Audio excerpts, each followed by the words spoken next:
All right, Broncos country, Mile High Monsters. It's Mike Carmellini, and this is it's open mic night. That means it's your decision what we talk about tonight, but we do have an entire week of news to catch up on. So thank you for coming into the show tonight. Happy Friday night. Go USA 3-0 at the half. So it's looking good out there for all you World Cup fans. So great to see everyone having a great night out there, I guess. I don't really know what else to say to that. This show, unlike others, is open to everyone. So it's not just members only tonight. So feel free to get your comments in as we kind of look at what happened this week. Of course, our biggest news is, at least the good news. I don't know if it's our biggest news, but the good news is we've got our coach another 5 years added to his contract. Now, I think the last 2 years will be voided, so it'll be 5 more years, puts him through 2030. And I mean, this is huge. Andrew Mason earlier today made a great point. He said this keeps the Broncos from making panic moves. It helps them, do things more for the long term, and not just the short term. So Sean Payton doesn't have to win right now. Sean Payton has bought himself. He and George Payton are both under contract. So the team vision will be, everybody's moving in one direction. So this is obviously the good news and great news. Victory lap, yo, in the house. Good to see you, buddy. As always, I don't know what a show would be without that first comment there. We're going to get to the Cooper news. Unfortunately, we do have to talk about that. And there were, I'm sure you guys all saw the, I guess the second round of the Cooper news that came out today from what happened last night. So we'll get into that. Victory says he's cooked because the league doesn't play with domestic violence. Yeah. So, you're on your break at work. So, all right. Well, I'm glad to see you. I'm sorry you have to work on a Friday night this late. I guess maybe I'm a little spoiled with that. I don't have to do that anymore. But I spent a lot of my years working whatever. So I feel you. It's good to see you though. I assume you're happy about the Sean Payton signing. I said all along he was probably going to play another 8 years. I said that on the last offseason. This will make it 6 from when I said it. So we're going to get close. I think this is a move that speaks to how confident he is in the decision to draft Bo Nix, the direction of the team. Again, he's sort of put his legacy on the line here. Once you win a Super Bowl as a head coach, you can kind of only, as the time goes on, you can kind of only hurt yourself. You can be accused of being a one-hit wonder. That's not the case with Coach Payton. He's over the last 2 years, he's, I think, 3rd in the league in wins. So he's really cementing himself to get that gold jacket. I think Troy Rank said he really just needs to get to a Super Bowl. He doesn't even have to win it. He just has to get to it. So real happy to see that news. I guess we've got some bad news. We do need to update this. Vic says, wish Cooper the best. And I wish everybody involved the best. Certainly this is a terrible situation for everybody involved, the families, the team, and of course, Coop and his girlfriend. It's just an awful thing. And the allegations are very, very serious. Some of the updates, I guess I should talk about. I don't know if I can even read that on my screen. I put that up for you guys, but I'll make it bigger. I can see it now. And then I'll have to go back to your comments, guys. But so this was part of the, what transpired. So about 6:00 last night, he was arrested. He had gone to her house. He had been texting her. when they got to the house, they could smell marijuana in the house. He was arrested. There was a nurse that did a post examination of the victim, and she determined, she's a forensic nurse, she determined that that she was choked, that the woman was choked and wasn't just held. Hypoxia was brought up, so like oxygen deprivation. There was, brain trauma. She showed signs of, physical abuse. He admitted to some of that. He said he put his, hand around her throat. Is the mic on? Are you messing with me, Rich? So yeah, not good. A lot of people I know are, thinking he's gone. And Vic is right. They don't mess with domestic violence. You're looking at a 6-game suspension, whether he's found guilty or not. At this point, the evidence suggests and past history suggests he's probably looking at least a 6-game suspension. Would be surprised to see Cooper back. But yeah, it's just a bad situation all around. Vic says it's time to bring Vaughn home. Now, this one it's crazy to me because, and this is open mic night, so you guys are driving the show. Get your comments in. I will, I'm going to talk about what you guys want to talk about tonight. It's probably terrible for, you new viewers or trying to get new viewers, but, I don't care. I like to take care of my own viewers. So tonight, if you're new to the show, this is, these open mic nights, they're a little bit different than the normal shows, but, I think it's good to hear the voice of Broncos country and not just some dum-dum sitting behind the mic all night. So speaking of dum-dums sitting behind the mic all night, hi, Rich. How's it going? All right. So back to this. Do we want to bring Vaughn home? Now, here's the thing. Vaughn had 9 sacks last year. He really wants to be here. Obviously, we all know that. I think we probably, Ellis probably becomes edge 1, and then Q Robinson would be 2. If we do that, I wonder if I do. And can I make this bigger so everybody can see it?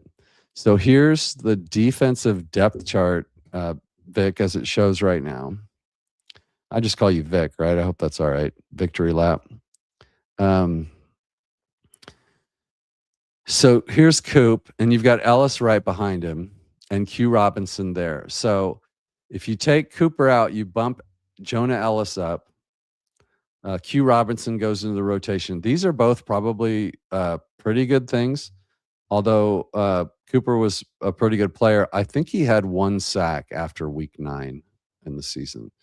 So pretty good on pressure, but it's not like this is a huge loss for the Broncos, but it certainly has to be looked at as a loss. He was our starting, edge for a reason. So Vaughn would only need to be in the Q Robinson role.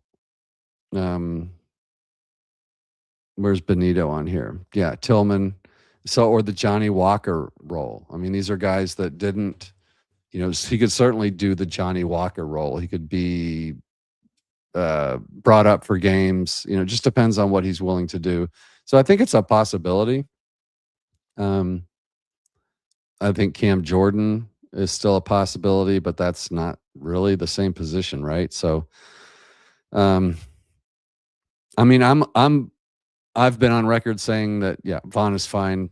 You could bring him in. I think Rich is against it. I think a lot of people are against it. I'll have to look down in the comments to see what you guys think are about it. But he's somebody that wants to be here. He's somebody that could fill a depth role, but no special teams. So it really depends on how the rest of the team looks, Vic. But I think I'm on your side there. Cody says he's at work. Got to take my lunch break soon, so I can enjoy the show. I appreciate that, Cody. I hope you have a good night at work down there in Vegas. It's an official monster, by the way. I see that. And thank you for that. Talked about it last night, but only the new charges. The news of arrest came out after I did my show. Yeah, so the new charges are way worse. At first, it was, this sort of spat.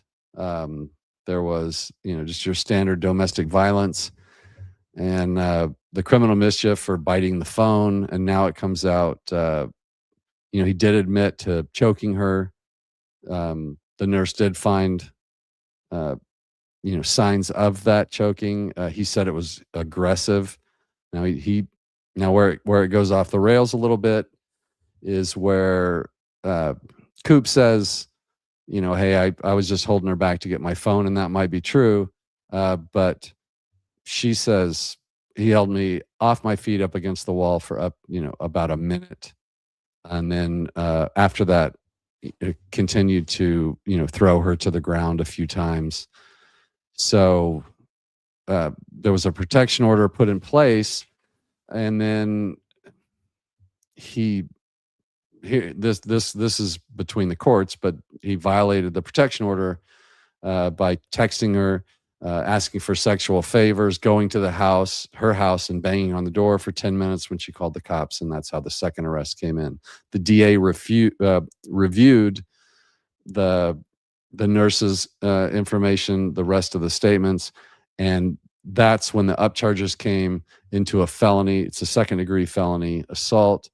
And then I forget which degree. It's a misdemeanor assault for throwing her around the apartment. So very serious charges now, very different. He's still released again on a $5,000 PR bond. But, as Cody says, it's probably time to move on from Coop. You're building a culture in this town, and I hate to say it, being a Broncos fan, but we talk about other teams, and we kind of make fun of other teams for, especially like the Chiefs with their wide receivers and their guys are going to jail, and these guys are going to court, and then we're like, look at these guys, look who they have on their team. They're a bunch of, miscreants. And then one of our own does this, and, we don't want to be, hypocrites. For me, it's a non-starter. You put your hands on a woman if it's life or death. Other than that, my dad taught me in a different way. Like, he could have literally just grabbed his phone and walked out, or called the cops. Take his lumps. Like, if he was cheating on her, and she's got the phone, he's not going to go to jail for that. He's not going to get kicked off the team. So take your lumps. I don't know. That's just me. But yeah. Are you maybe, Rich, on Vaughn coming back? Is that what you mean? So, could be. Lucifer says Cam, Jordan, or Von Miller. Yeah, both for me. And I do think Cam Jordan is out there as a possibility. So now I'm going to keep scrolling down. I'm hoping to see Cornbread in here any minute now, because poor guy's got to get up early, and he's a member. So, and here he is. Okay, good. All right. So sorry I'm late, guys. Took the wife out for sushi.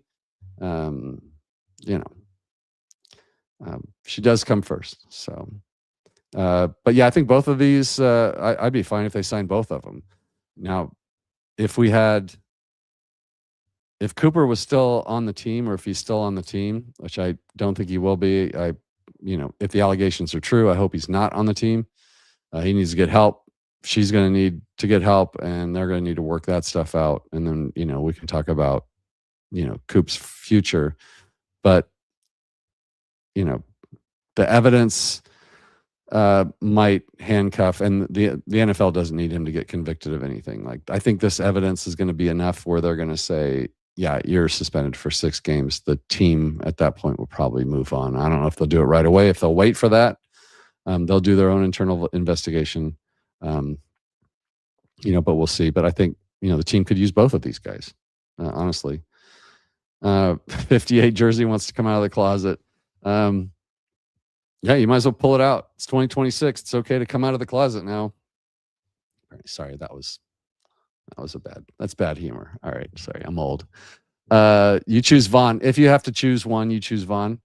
I mean, I guess if you go back to, don't forget we lost,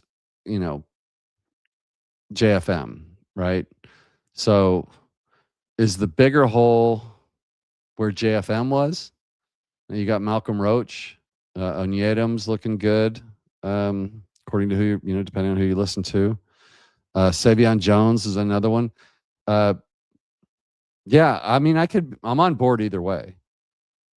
If you're gonna make a Super Bowl run, get all the help you can get. What's all that cap room for? So I'm with that. Cornbread says horrible optics to bring Vaughn back after these type of allegations. Yeah, I saw some people talking about that too. How long ago was that? And how bad was it? Was he suspended? I should have looked that up because he was with us, right? Or was he with us when that happened? Gosh, that had to have been a while ago, right? I can't remember. Somebody remind me when that was, or I'll look it up while we're on the air. Jackson, another official monster. Thanks, Jackson. What's up, Mike and everybody? What's up with you, brother? It's good to see you on a Friday night. Rich, Wild Wild West show on MHRT Network, by the way. Wonderful to see you. Actually, not a bad idea with Cooper here. Vaughn provides leadership and can correct as a coach on the field. Yeah, you're saying either way. I mean, for me personally, I don't really see the downside. There's not enough depth there where somebody's going to lose their job, some future star, Deshaun McCullough, Johnny Walker.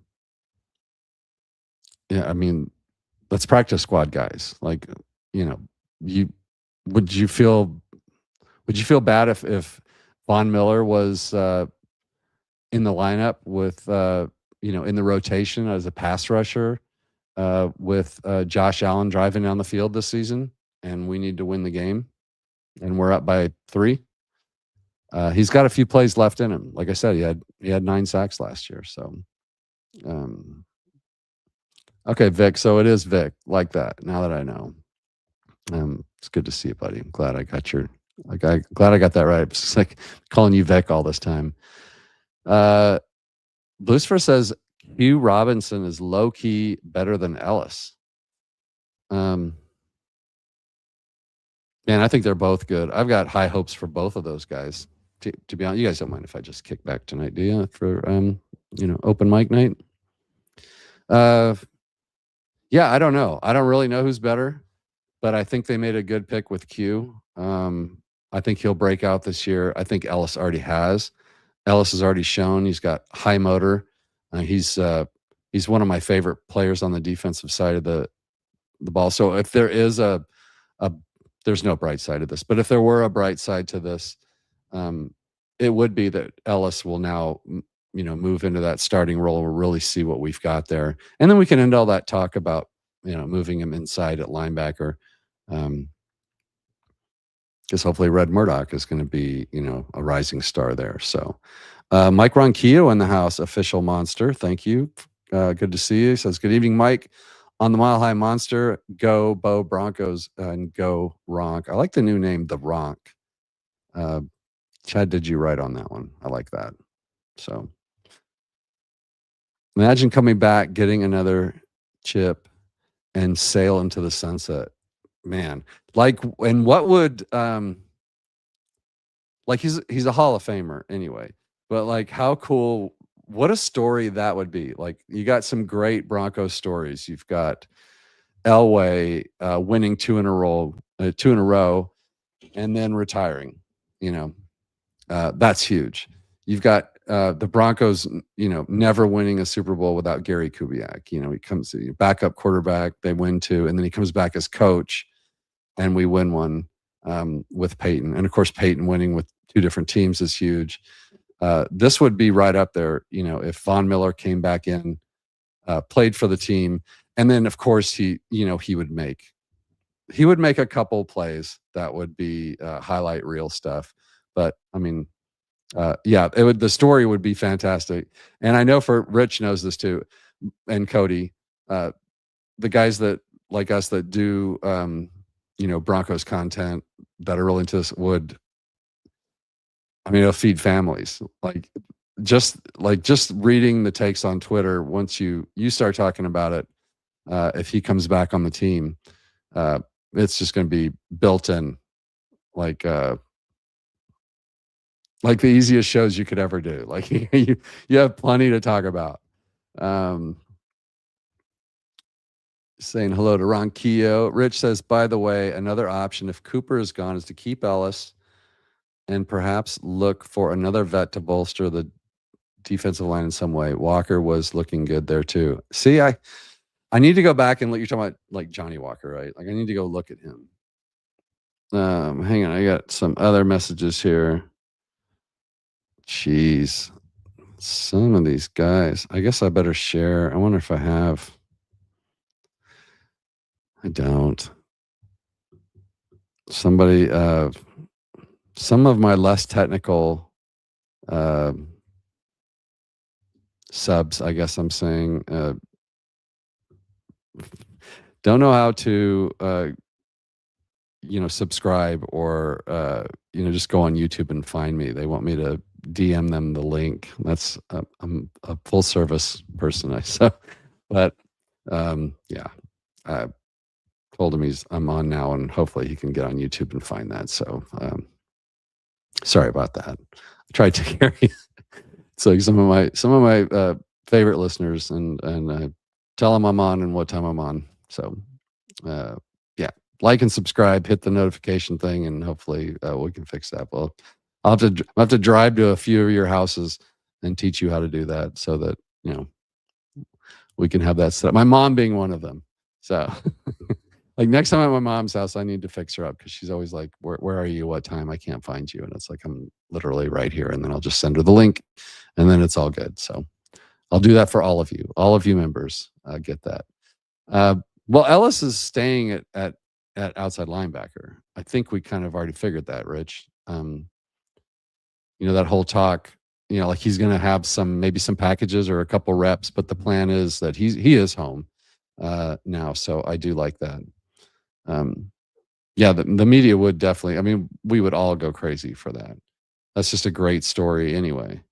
Now it will be interesting to see, like several of you brought up, and I saw some people bring it up on Twitter about, Von did have the domestic violence incident before. So then you're trading a more current one for an older one, and I'm sure there'll be people that will grind that right into the ground too. So we'll see how that goes. I'm really behind the chat, but that's what the show is. Yeah, it makes sense now. Agreed. Vic. Ronk says Cody Chepa, victory lap, Jackson, Richie Rich. I know, it's what a great Friday night. I didn't this is just kind of a one-off. Didn't expect to see everybody here, so I'm really happy to see you all. Happy to see all of you guys out there watching too. So hey, if you're not going to subscribe though, hit the like button. By the way, it's super helpful. It's crazy if you hit it's right there. It's like right there, even while you're watching. It takes no effort. You hit the like, and then YouTube is like, oh, well, then I'll send it to more people, and then more people will watch it and watch the show. So, Rich says Von only makes sense if he can rotate to spell Ellis, but he hinders our special teams. Probably that's the one thing that I totally agree with. Like, which of these guys in that position, are playing enough on special teams where you just can't kind of fit Von in there, because Von's not going to play special teams. But if the special teams coordinator is happy with who he has and can make it work, then yeah, Von, Q Robinson, Bonito, Tillman, those guys would make a pretty good five defensive ends, outside linebackers, whatever you want to call them. As long as there's somebody there that can handle the special teams, maybe you end up carrying, one less running back or something like that. I don't know. We would have 3 running backs or a tight end. Like, you'd have to figure that one out. Because none of those 5 are going to do special teams. It's going to have to be somebody else. Well, Tillman, I think, can do some. But anyways, we'll have to look at that later. If it comes to it, we'll get into it. G-Man says, good to see you tonight, Mike. It's good to see you too. Found me without sending you the link. So we are making progress. So that's awesome. It's great, G-Man. I apologize for not getting that out to you. Vic says his leadership and experience, the locker room would be hyped. Now, I know the locker room would be hyped. I know there's some people on the outside saying we don't want to mess with the culture or the team has changed and all that. But yeah, Vaughn is loved there. He's loved by Benito and some of the other players. They would welcome him. It's whether Sean would welcome him. Yeah, I already know the answer. Look, I just got to put this up here. Official Monster and now Mile High Monster, Cody with a $5 super. Thank you, Cody. Thanks for being supportive of me and Still Up Sports. Proud to be a member. Goodbye, Cooper. Either Vaughn is the guy or someone already on the team. So Cody is done with Coop. I mean, I am too. Yeah, it's a non-starter for me, Cody. So I'm with you. And of course, Still Up Sports. I got your back.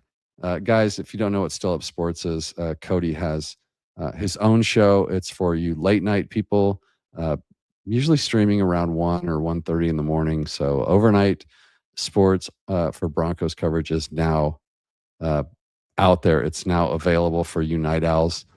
So it's a great thing. He's just getting started. So get out there and find him at Still Up Sports on YouTube. And yeah, you won't be sorry. So support him. And thank you for your support. Cody, you know it means the world to me, man. I appreciate it. Does she look beat up? Well, I mean, she doesn't look beat up right now, but so he's not punching her, right? At least not in the face. But I can tell you from my experience in my previous life, back when I was a young officer of the law, those bruises will show up the next day or so. There'll be photographs. So, we'll see. I'm not here to judge anybody. I'm basing this all on the allegations and his admissions. He admitted to choking her. He said he did it aggressively. That's it. That's felony assault in a domestic violence. Like, they don't need to prove anything beyond that, at least for the league. At the league level, that's enough. So, I'm not trying to defend Coop, but next time, keep your mouth shut, call your lawyer. Well, next time, actually, once you see everything going crazy, you call the cops, take your lumps if you were cheating, and she looks through your phone, but you don't go to jail. And you're going to break up with her anyway. So it's all a mess. It's all a mess. And the fact that he, went over to the house and was banging on the door, asking for, sexual favors in the middle of all this. And when the cops got there to arrest him, there was marijuana, permeating out of the, his place. So, yeah, it all looks terrible, cornbread. So, well, Ty Fly, what's up, Ty? Good to see you. Thanks for saying hello.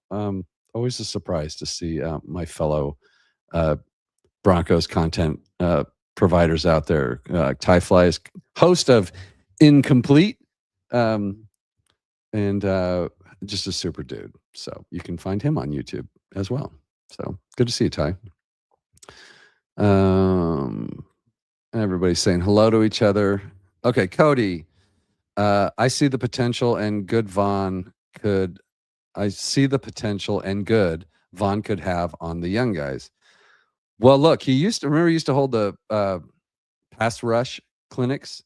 The guy knows more about football than a lot of coaches do.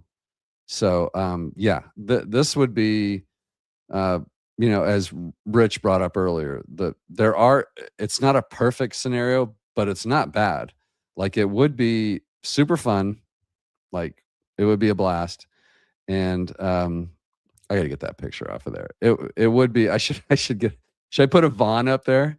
I should put a Vaughn Miller picture up there just in case somebody tunes in. and or they're watching on YouTube and they're scrolling and they see us. Like, let's put a Von Miller picture up there, and yeah, let's go with this classic right here. Take me just a second, guys. I want to have this up there instead of the frickin' mug shots because that's in poor taste. So we're going to talk about Von. Let's do it right. Let's talk about Von. Here we go. Look at that. My producer, Chewy. Thanks, Chewy. Put that up there for me. Appreciate it. Chewbacca is my producer. He's a little slow, but he gets it done. A little furry.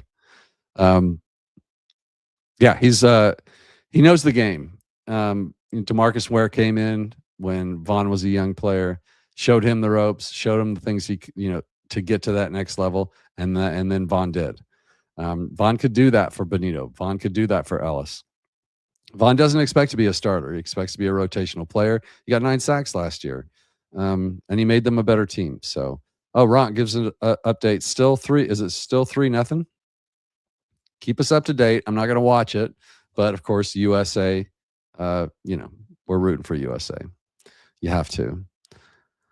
Ty says, I just heard he got arrested a second time and has more charges on him. Not looking good, Bob. Yeah, we were just talking about that. So you missed that. That was kind of the whole point of it. When this first came out, Ty, I was, I read the first reports. I was like, I've been 100 of these calls. They were both arrested. They were both just as guilty as the other. He broke the phone. They probably could have just sent one of them home and everything would have been okay. But now I understand more why they did what they've done. I understand why the DA looked at the information from the postmortem, not a death postmortem, but the postmortem of the activity that happened from the forensic nurse, the evidence, the physical evidence, life-threatening, that kind of stuff. When you hear those words, the DA upped the charges to a felony, so it's going to be different. Cop's affidavit and the nurse's affidavit are completely different, but going to her house was a massive mistake. So the first affidavit was from the cops. And so that is based on what they saw there. They didn't see any injuries. She did have scratches on her arm. Once she had a scratch on her neck, but he wasn't punching her or anything. So that's the only affidavit that I've seen. The nurse's affidavit is the forensic. So this is the next day or so where she goes in. This is when all that bruising will come out. That will show up. So they're going to look for, you'll get even fingertip bruisings, or you'll get, ligature type bruising around there. That stuff will show up, but it usually takes a while for it to show up. And so that's why they look different. Now going to her house, this part of is going to be contentious in court because there was a protection order. Now I think, and the protection order is not public, so I don't know this, but the defense is arguing the protection order didn't prevent him from contacting her. Whatever that means. Now it's very clear. The only place, he can't contact her, he can't be anywhere near her except at church. They both go to the same church and they have to be 50 feet away from each other, something like that. So I'm not sure exactly what the previous protection order said. If it was, he can't, physically be in her presence. So knocking on her door seems to me like that would be most protection orders. I've never seen one that says, you can see her, you can text her, you can whatever, but you can't touch her. I don't know. But the defense is going to say whatever they want. So yeah, I agree they are different, but as more evidence comes out, that's when we learn this stuff. Denver does have a potential out after his contract next season. Keep that in mind, maybe. I think Zach Seegers from Let's Talk Broncos and KOA Radio. We were talking today, and he was like, there could be you could void some things depending on how things go, but honestly, to get out of this contract, It's not that big. Like if they decide to just cut him based on this and they don't get relief for there's a lot of contracts have outs for the team if there's activity like this detrimental to the team or something like that. They can get out of these contracts and not lose money or cap space or take a cap hit. But either way, it's not that much, like $6 million or something like that. They can spread that out. My guy Cornbread, another official monster, by the way. A lot of you guys, thank you so much for all the memberships. These and the mic'd ups, and those will be members only eventually. So I'm glad you guys are members, and it's wonderful to see all you guys and all the support for the show. It's wonderful. So I appreciate you. He says, I don't think we need anyone, but if it's a must, they'll probably get Joey Bosa. I always forget that, and I think that's the second time that you've brought that up. I don't know what Joey's status is. Now, I know he's been hurt a lot lately, so but that's an interesting one. And when you say that, have you heard anything? Like, has there been talk about it, or is this another one of your Ackers or your latest quarterback crush? Is that what that is? But you're right. They don't need anyone. But if they deem, they being George and Sean, if they deem Von Miller better than their fifth pass rush specialist, or Cam Jordan better than their, then you make that move. To not improve a team with Super Bowl aspirations because what? Because you don't want to? I don't know. I think you just do. But that's why I'm not a GM. That's why I just talk about football, and they don't, I get paid by you guys to do that, but not by the team. So, Cornbreadimus is the man. He's the manimus. He is. Made kind of a connection with all you guys. It's kind of weird. This is, for those of you that don't know, I was on a pretty good sized podcast years ago, when podcasting was in its infancy, and I was the host of that. And then I didn't do anything for a long time, which is crazy because I started listening to podcasts and I enjoyed the hell out of them. And I don't know why I didn't start then. It was very busy and I was traveling a lot. But now that my life has settled down and now that I'm doing this, I'd forgotten how cool it was to get these relationships with all you guys, and I just it's just really special to me. And Cornbread is certainly right up there. He is kind of the man, kinda. We don't want to get a big head, but he's kind of the man. He was found innocent, but the Broncos don't want that type of media. I don't know. Maybe. So it's 2023. Like this. Ronk announces himself as the Ronk is in the house. I love that. No, Cody is the man, literally hangs out in Vegas. He works in Vegas, hangs out in Vegas. He's invited us all to Vegas. I still think that I still think we need to go to Vegas for a Raiders game. You can meet up in Vegas, bring your wives, your significant others, and then dump them off at Cirque du Soleil or something while we all go watch a Broncos game and hang out. So I'm gonna keep saying that until we make that happen, Cody. So clean out the apartment, get ready to have 15 guys spend the night at your place with your cats and your dog. Open mic night. Love the play on words. Yeah, I'm so clever. My wife is like, you're really lucky your name's Mike, because you get to have mic'd up, open mic night. I want some new ones too. Think of some other ones. But I appreciate that. I do like the open mic nights though. I mean, it's probably terrible. It's probably a terrible show. But what am I going to do? Like, Teresa's over at Abby's house. They're hanging out. They're drinking their wine by a little fire pit, and I'm just, what am I going to sit there and, next thing I know, I'll, I'll start having my period at the same time as them or something. So it's like, I'd rather talk football than, go hang out with those guys. So we already went out to dinner. We had a good time. So this works out great for me. I'd rather talk football. Like, would you rather talk football or sit there and listen to your wife and her best friend talk about whatever they talk about? I don't know. But I appreciate that. Open mic live. Love it. Cornbread says, Ellis is a beast, bro. But one thing, is he that injury prone? I know he did. Last year he missed some time. Was it a hamstring or something, or a quad? I do remember that. Don't bring me down like that, Cornbread. Come on. Yeah, I said that there are some silver linings to this. Q Robinson, and I know Vance Joseph's been talking him up a lot.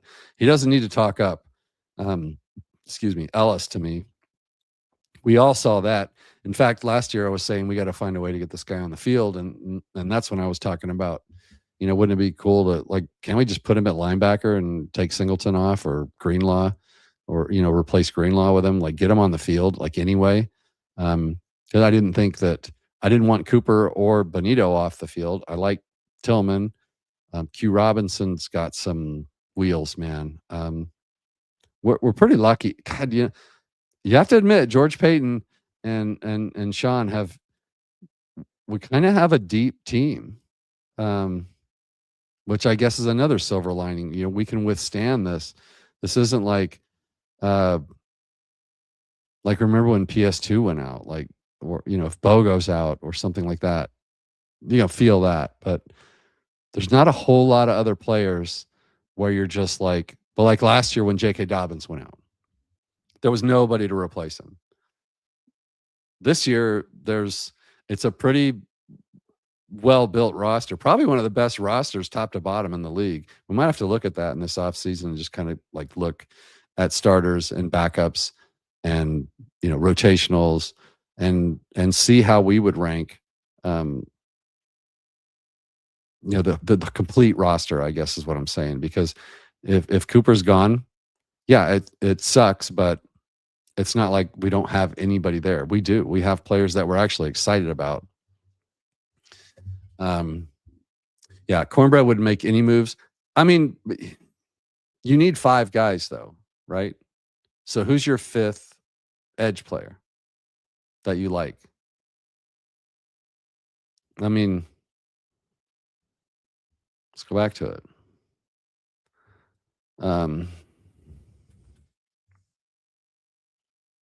Where are we at? Up here. I hate how they do this. So you've got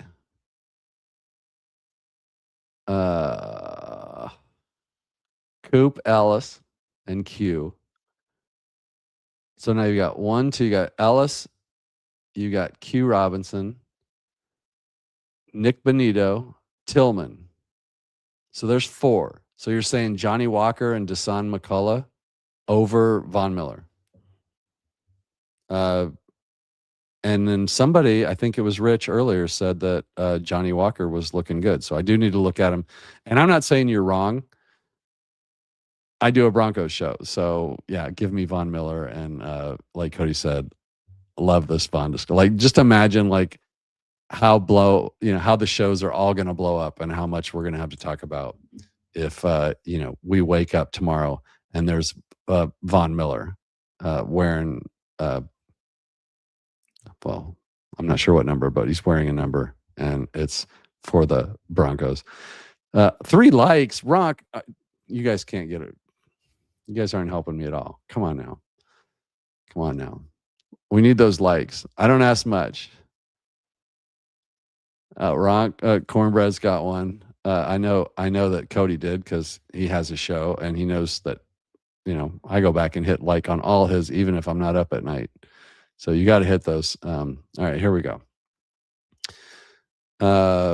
Jonah Ellis is much faster than last year. Is he?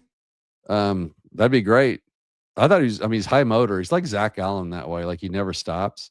I didn't particularly think he was slow last year. So if he's faster this year, is that what they're saying out of camp? Mike, I'm curious where you got that, but that's awesome news. Maybe it's just because he's healthier. Cody says he's on his lunch break just for the rest of the show. Outstanding. I love that. And I'm so glad you're here, Cody. If I took my lunch break at 2 a.m. in the morning, then I've stayed up a couple of times, to be fair, but it's not easy. Like I literally had to go to bed and then get back up, and then just so I could go downstairs and get on your show for a little bit. So that's dedication, brother. Cornbread said he wrote another article today about Tanner McKee. Won't quit, can't quit. I saw that.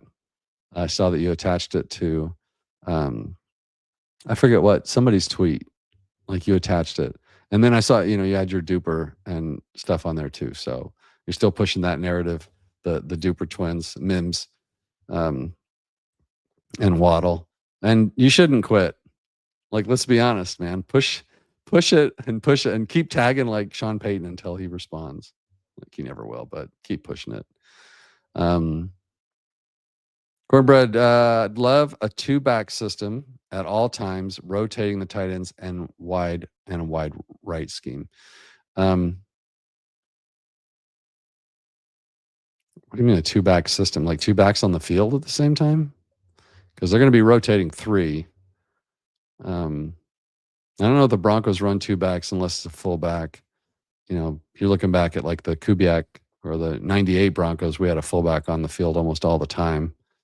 I wouldn't mind seeing that back again. I was always a fan of that. Of course, we had a great fullback and Terrell Davis running the ball. So we try our best over here. Thanks, man. Cornbread, I moved on from Cooper at 7 a.m. Just wouldn't leave me.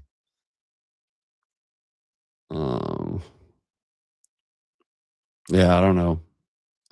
You're saying that you were done with him? I'm not sure I get that, dude. I moved on from him when I saw the updated information from the forensic nurse and the fact that he admitted to, choking her and that. Like, I don't know the situation. I'm not judging anything. I know that it's terrible. If he did that, he deserves to be suspended, and he could end up on probation or maybe even do a little. I mean, he could do a little time. It's a felony. He's got the best lawyers in the business, so he'll probably get out of it. But look at this face. He looks angry in the picture. Well, mug shots. We try not to judge people from their mug shots too much. As a young, in my 20s and early 30s as a police officer, you don't meet people. You usually meet them on the worst day of their life. So yeah, mug shots are usually not like, and if they are, then you're like, you're either like a narcissist, you're too cocky, or, whatever. But he may have ruined his career. I mean, was he a 7th round draft pick? He certainly hurt his chances. It'll all play out, but this isn't one of those. When it's he said, she said, you don't know. There's just a little too much going on here. Said he may have really hurt himself. Non-contact orders. Now the new one is like, so they did do a new one, and there's no room for interpretation on this one, apparently. And I haven't seen the order, but I think it was Kliss and those guys were talking about. Maybe it was Luca Evans from the Denver Post. But yeah, this new protection order is pretty clear. No phone contact, no text messages. If he text messages her, he's going to jail, and that'll be it. So that's how serious it is. Like he can't even text her. And the fact that he's texting her like, hey, you want to get together, for sex act or whatever, however they put it. That's just a bad look. That just shows that he's like, he needs some help. That's just delusional. Like you're in the middle of something with this girl, you're risking your whole career, and you've been arrested. You're out on a PR bond, with these charges and a protection order, and then you're texting her like, hey, and I don't know what they said, but they said something about like, he's trying to get her to perform sex acts with him during this process. And that's just, That just sounds delusional. Like he needs like an intervention or something. And I don't even care about his place smelling like weed, but I mean, that's another thing. It's like, it's OTAs. Like we're in the middle of, like, do that in the off season. Like, shouldn't be smoking weed right now. Shouldn't be smoking anything. But that's just me being judgy. All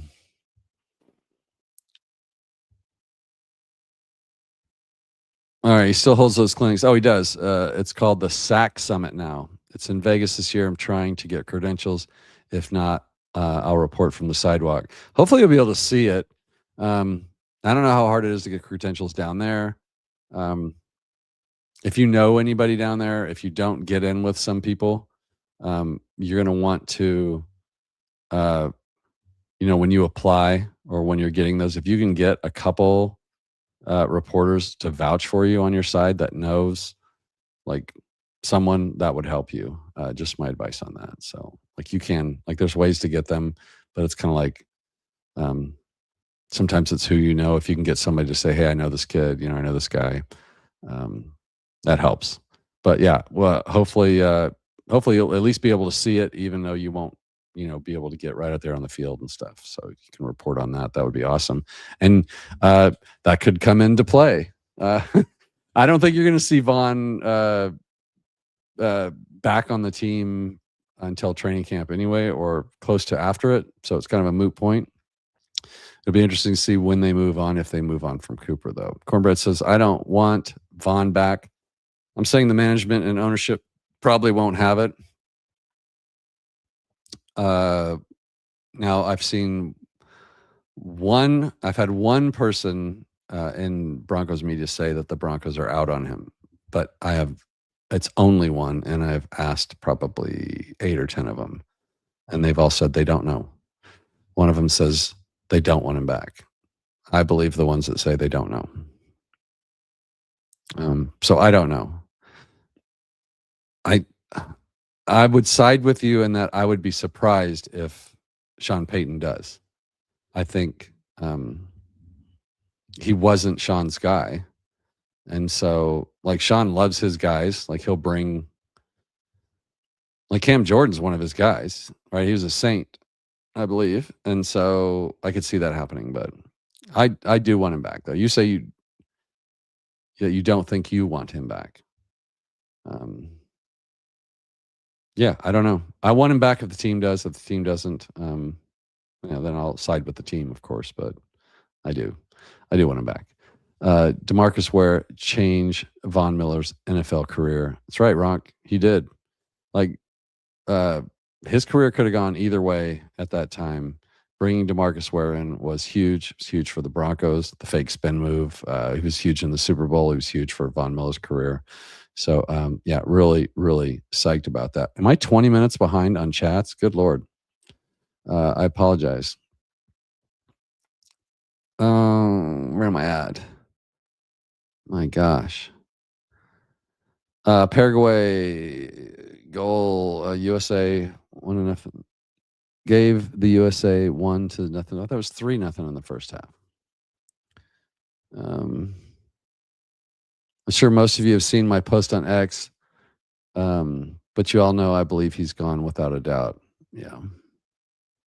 It's just rumors. I'm as forgettable as a day.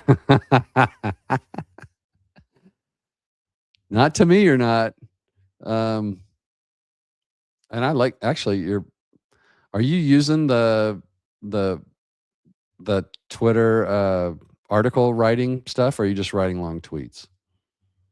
Because I've written a couple articles with that article thing. It's pretty handy. Like, it lets you, write full stuff and put a picture on it, and it looks like an article. It's actually kind of cool. You should try that if you haven't done that. Sean Payton's new contract till the 2030 season. Yep, 5 years. So avoid the last 2 and start new. We still haven't seen. Yeah, now that looks better. I haven't seen the contract details yet. I don't think they've released them yet. Have you guys seen that? Because I made my guess that it's got to be $20 million a year. Sean Payton contract extension. So, yeah, nothing yet. Denver Broncos head coach Sean Payton agreed to a new 5-year contract extension, keeping with the franchise through the 2030 season. The new deal replaces his original contract, which had 2 years remaining. New length. Yeah, perfectly matches with George Payton. Yeah, I don't see financial term not publicly disclosed, but Payton was already among the highest. He's like third in the league.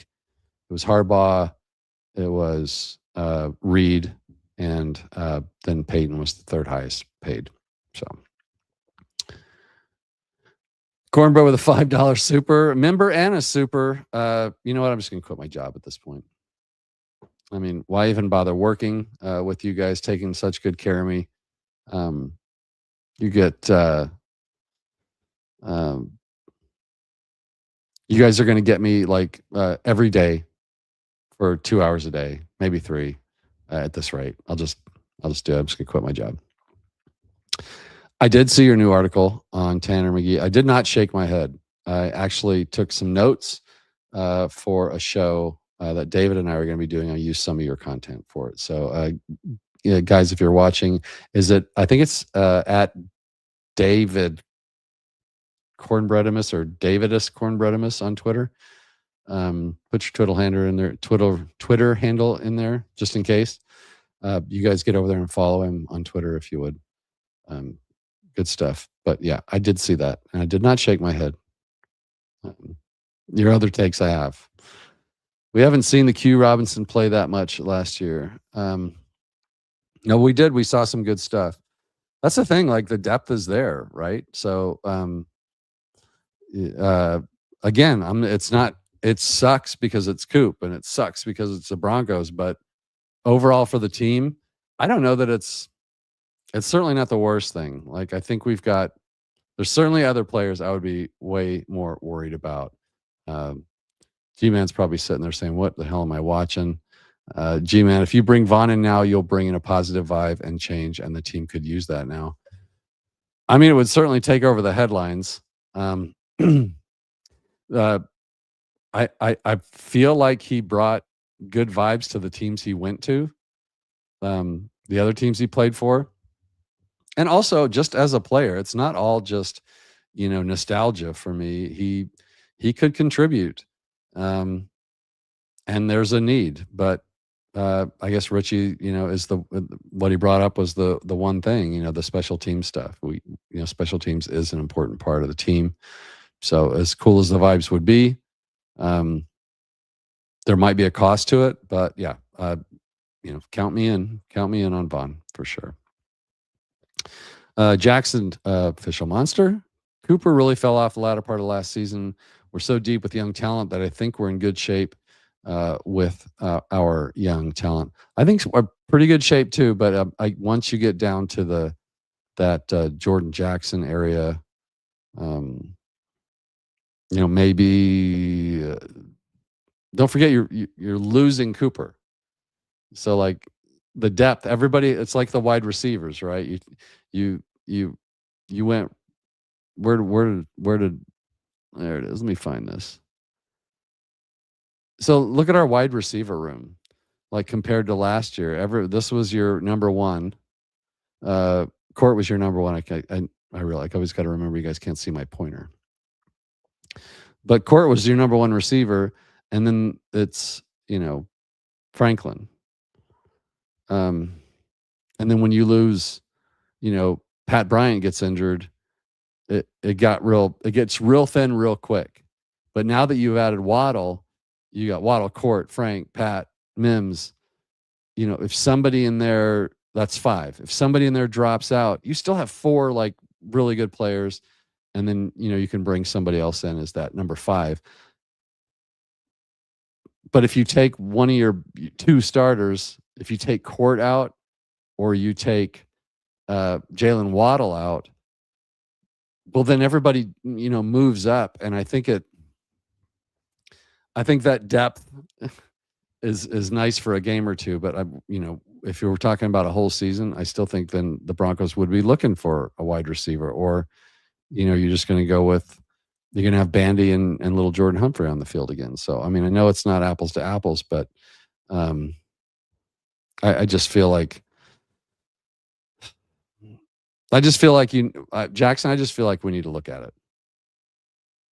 Like, if you just imagine, like, saying our depth is great when Cooper's still there, but when he's not there, maybe it's, now your depth, your number one's gone, so your depth shrunk by one too. So if that makes sense. They showed videos of Ellis breaking the line. I don't know what that means. You mean like busting through the line? I mean, Ellis looks like a great player to me. I'm just super high on Ellis. Anything to get him on the field except this would have been great, but we'll take it. Jackson, I would be okay with bringing in a veteran for insurance, but our priority needs to be developing our guys. Yeah, of course. I mean, if they're worth developing. At the tail end of the roster, you got guys that you just have on the practice squad that you'll never, unless you're just really diving into stuff, you'll never know who they are, or they'll never play. They'll get elevated at some point so they can collect a paycheck. The special teams thing I think is important, but if they bring in Vaughn, it's because or another pass rusher, which it could be somebody else. When camp's over this year, there's going to be 3 or 4 guys that teams are going to want on their team for depth or for rotation or whatever at that position. And that's why one reason I say I don't think we see Vaughn here if he does come in until later in the season or in the off season, because there'll be other options out there. And they're going to want to develop people, but like at what point are you just have bodies? Like, I don't even know that Jordan Jackson will make the team. Like, I assume he will. I know Tillman will be on the team. I know Benito will be on the team. Q Robinson, Ellis are all on the team. So I know those 4 are, but after that, I can't safely say that any of the other guys are going to be on the team next year or ever play a down. So yeah, I'm done with all that. Cornbread's done with all that. Yes, TW. So they did ask him where all this anger was coming from, and he said it was from CTE. That being Jonathan Cooper. But I saw somebody went back and looked, and his last verifiable concussion was 2018 when he was in college or something like that. So I don't know how much that's going to help him. Oh, Jonah Ellis workout video. Okay. Yeah, I think he's the kind of player that can get better. But I'm already, like, if he just plays at the level he plays with when he's healthy, he's a really good player. I'm as high on him as I am on Cooper. So honestly, like, if you put Ellison over Cooper, to me, I think it's a wash. I think it's fine. It's who's now the next in the rotation is where I think that might be somewhere. You've got your 4, you've got Q and these guys, but maybe it's time to bring somebody else up just in case. Makes it easier to move off of next thing from now. I think if they're going to move off of them, they're going to move off of them. Probably fairly soon. I guess I'm going to be surprised if they don't. I did have a conversation with, well, I'll keep that private who it was, but he thinks the Broncos are keeping Cooper.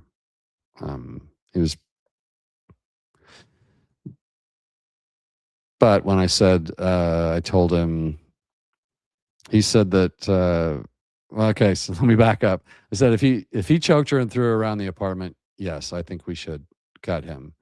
And he said he didn't, and the police report shows that.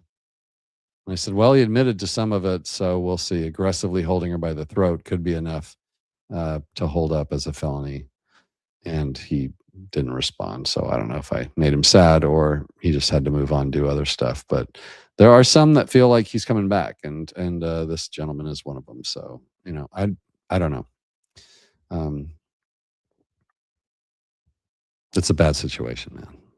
I'm sad we're even having to talk about this.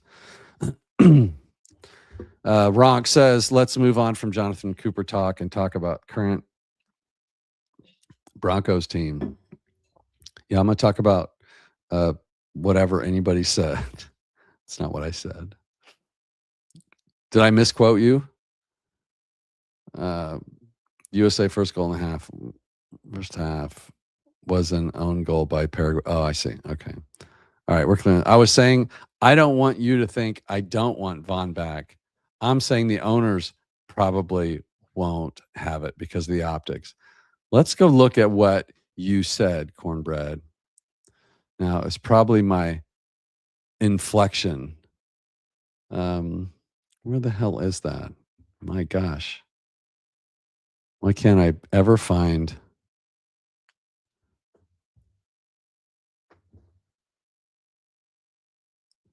guys, don't think I don't want Vaughn back. Okay. Don't think I don't want Vaughn back. See, you got me. For that, I'm going to refund your $5 super chat. Actually, I'm not. I don't know how to do that. G-Man, you're so disappointed in me right now watching this show. This free-form stuff. This has got to be just awful for you guys sitting here watching me. Look for the next comment. Here we are. I write info articles and let I finish it. I just make sure the correct data is there and the correct direction of the article. So I would say write everything you want to say, and then you can let AI do some data stuff. But you got to watch it. AI will get half of that shit wrong. You'll be surprised. Mims and Court are not going to be here in 2027. It's possible. It's a good question, though. If you had to bring one back in 2027, if only one of those could come back, is it Mims or Court? Be interested to see what you guys say about that. You're hoping they're not back? You hope neither one of them are going to be back, TW? That's interesting. Yeah. $13,750 a week on the practice squad. So, and then that game check is quite big. So, yeah, USA. I think we're going to win this. I think USA is going to win this. And I'm finally caught up with the chat. I think Ellis has got more potential than who?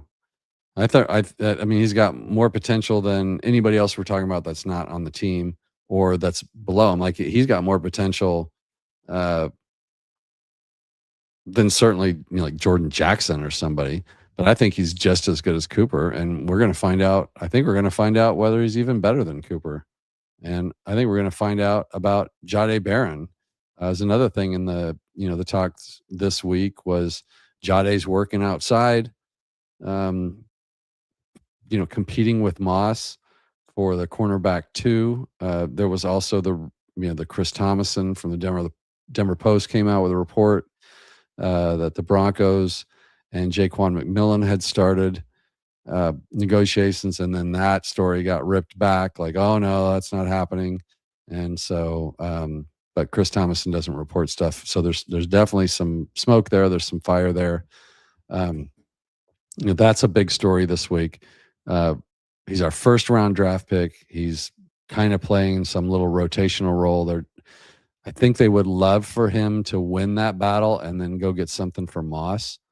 We're going to have to see how that plays out, but that's another, speaking of potential, he definitely has it.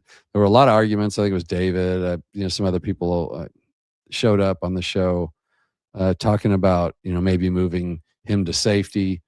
That's another crazy, thing we're following this week. But a good week overall. If it wasn't for the Cooper news, this would have been a great week for news because we had Davis Webb verifying some of the things we thought about, his role, why he's here, which all sounded great. It's still Sean Payton's offense.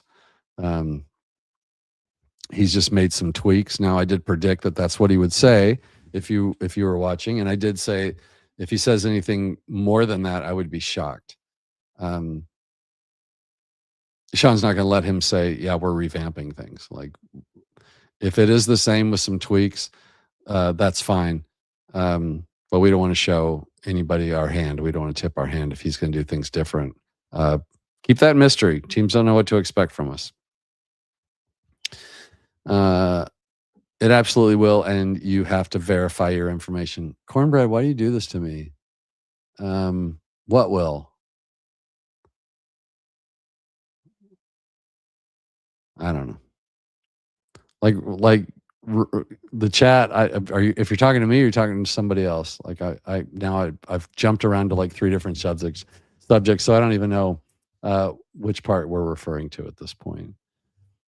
You don't want any of them back. 2027 class, you can replace those guys easily. So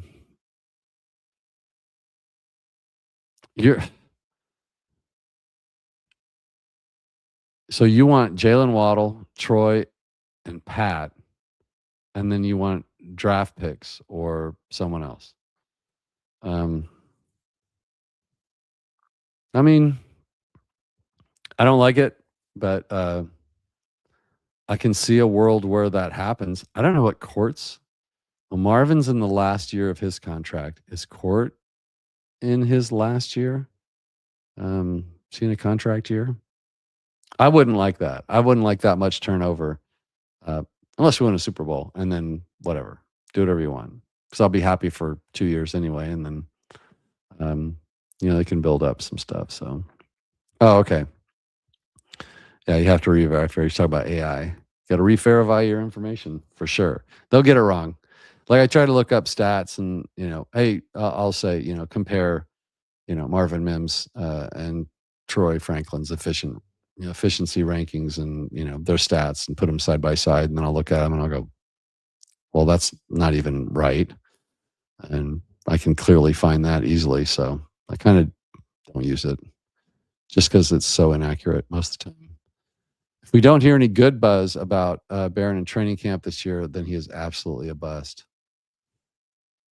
Yeah, I mean, the team's going to want. It's a great point, because the team is going to want to put out good buzz on Barron. They're going to want to him to be the guy, and if they can't put it out there, even in a half what way,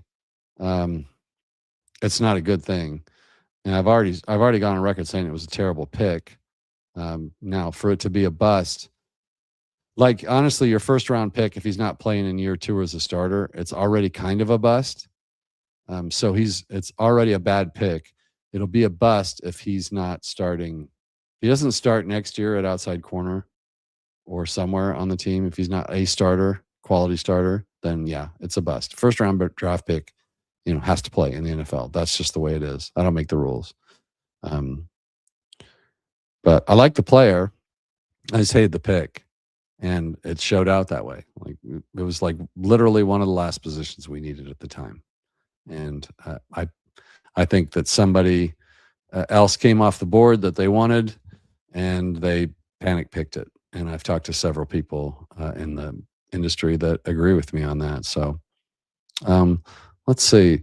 What would be the most interesting thing that could happen over the weekend? Oh, and we could make a signing. Yeah, I would like that.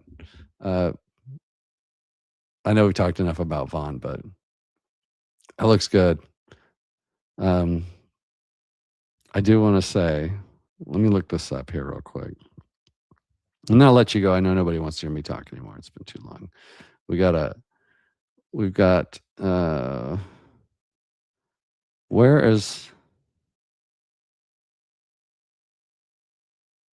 do I have a 58 now? Am I missing somebody? Like, who's 58?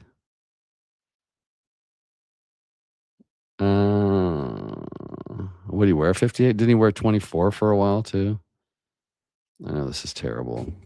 So Johnny Walker's 59. I can't find a 58. So maybe 58's available. I wouldn't mind seeing 58 back on the field. I'm sorry. I know that makes me kind of smile a little bit, but I'm just it's just me. It's Carmellini crazy talk. I don't know what to tell you. Sean Payton's trying to become the first head coach to win Super Bowl two Super Bowl champions with two different teams in NFL history. Like automatic Hall of Fame done. If he does that, and he knows it. This is brought up too. I talked about this, but remember all the talk about when Sean gave up his play calling, and you had a few people like even my good friend Troy Rank, and I think my good friend too, DMAC. They're both like, there's something more to this. I think he was reluctantly gave it up, like he was forced to give it up. I don't think Sean Payton signs a 5-year contract if he's sitting there pissed off because they made him give up play calling. I think this was his decision. Maybe there was a discussion, but I don't buy that. I'm sticking to my guns that I take Payton at his word. He said he was losing his step a little bit. He was getting slow making decisions. He said that he, as he gets older, he starts to think about what's going to go wrong instead of what could go right on any given play. And that was hamstringing him a little bit. And he was getting the plays in late, and he was second guessing. He was being a little too conservative. He said that comes with age and experience, but it's also not a good thing. When you're winning all these little 1-score games, he wants somebody that maybe isn't so gun shy. He said all those things. And look, if he was forced to give up play calling because the ownership, it would have to be the ownership. Who else is going to tell George Payton what to do? So first of all, we would have to assume and buy the fact that the owners walked up to Sean Payton and said, "Hey, I know that we own Walmart. I know we don't really know football, but we talked about it at the board meeting, and we'd really like you to give up play calling because we think you kind of suck at play calling. So we'd really like you to relinquish that." I can't imagine that conversation taking place. And if it did take place, I can't imagine Sean saying, "Cool, I'll do it. And I'll sign up for 5 more years of that, knowing that you're going to start controlling everything." That just doesn't make any sense to me. So you can believe Carmellini on that one instead of Troy Rank, who I love and adore, and DMAC, who I also love, but those guys are wrong and I'm right. And that's just the way it is. Oh, TW, you are a Mims hater, not a very good wide receiver. Cord is getting old. Bryant can possibly do the same things that he can, and a way better athlete right now. I would like to remind you, and thank you for the comment. Again, this is open mic, so we'll talk about whatever you guys want. Now, I disagree with almost everything you wrote here. He's not just a kick return, punt returner. He is a very good wide receiver who has some problems in his game. He needs to widen his route tree. He needs to learn when to run what route. But he literally won like 3 games for us as a wide receiver last year, including the Buffalo game. So he has one of the better drop rates on the team. Now Cord is getting old, but he's had back-to-back 1,000-yard seasons with Bo Nix. Bo Nix loves him. He's his favorite receiver. Now Jalen Waddle might change that, but Court's going to become a third down possession receiver in his twilight years, and teams need that. So I don't necessarily have a problem with that. Now Bryant had like 300 yards receiving, so we're jumping the gun a little bit. He's a better athlete, but we don't know what he's capable of. He's only catching like 300 yards, and he certainly looks like he runs good route. He's got great hands. I like what I've seen from him, but he hasn't stayed healthy. He's got the concussion issue now. That's a bad deal for wide receivers, and he's going to need to wear that guardian cap. So yak ability is kind of underrated in the limited reps he got. I don't think it's underrated by me, but it might be underrated. I'm really high on him. but I'm higher on. Let's put it that way. TW. I'm probably as high on Bryant as you, but I'm way higher on Cortland Sutton than you. Cortland Sutton had a great year last year. He's not going to get you a bunch of yards after the catch, but we have Mims, we have Pat, and we have Waddle, who's going to be a yak monster. So we don't need them all to be that way. We do need a 50-50 ball guy, and the guy that's going to make just about any catch in the end zone. If you throw it anywhere near him, he's going to catch it. That's who he is, and we've got him. So I'm higher on him. I'm not ready to replace any of these guys. You could keep this whole crew and have them come back next year. You could re-sign. You could do an extension on Mims. If Cord is up, you could do an extension on him, and it wouldn't bother me one bit. I'd be fine with it. Yeah, and Sean's here to stay. I mean, Bryant and Troy are getting more snaps at wide receiver. What does that tell us about how the coaches feel about Mims? Well, I think it's two things. Cornbread hates this, but I do know from the team that, Mims, they fired their wide receiver coach for a reason. Okay. One, guys were not catching the ball. And two, they couldn't seem to get the wide receivers running the right routes all the time. Mims was one of the worst of those. Now, he had a lot on his plate. Certainly he's a returner. He's a great returner. The Buffalo game was supposed to be a Pat Bryant game plan, and he caught the first 2 or 3 passes where they all went to him. So it was obvious that's what their plan was, and it was working. And then Pat, gets tackled, hits his head on the ground, and he's done for the game. Mims comes in and takes over and becomes the game-winning best receiver in that game. So, yeah, Bryant was about to cook. That's exactly right. He was going to cook that game, but he didn't. Right? He got hurt, and he was gone. And so in comes Mims, and then Mims showed out.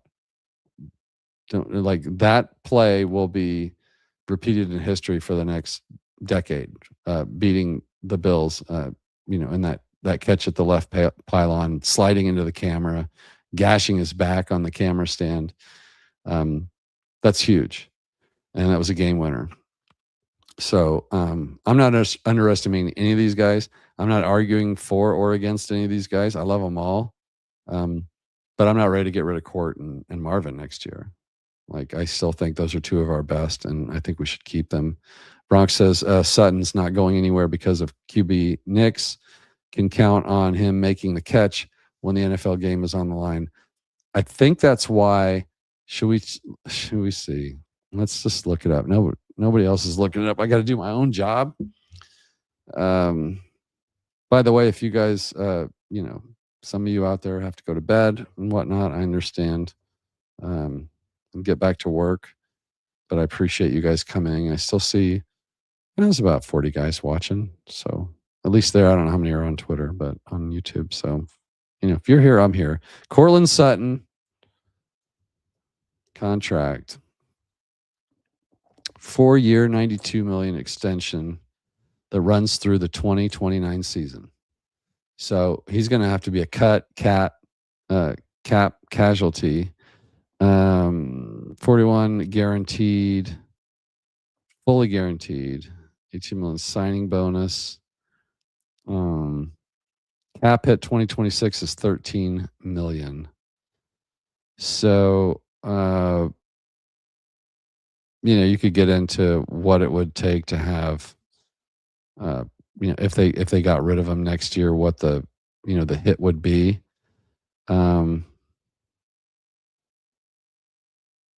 Average annual salary. Yeah. They might do a renegotiation. We'll see. I think he's going to have over 1,000 yards this year, man, to be honest with you. And I do think, I think this is a great one too. Kind of supporting what TW is talking about. The 2027 draft is loaded with alpha receivers. The Broncos could look at, kind of like they did at running back this year. They could look at receiver next year. They could be, hopefully we're picking 32nd. we could pick up a receiver somewhere in that area in the draft. A little early for draft talk, but that's a great point. They'll be looking at tackle.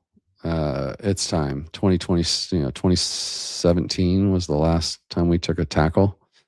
The probably with Bulls, you're probably pushing it. We don't know what's going to be going on with either of our tackles pretty soon. McGlinchey's got to be coming up too. So they could be going receiver and tackle next year. I'd be looking at both of those positions. Could be going cornerback, of course, because George loves cornerbacks more than he loves anything.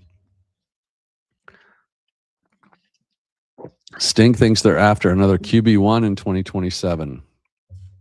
QB1?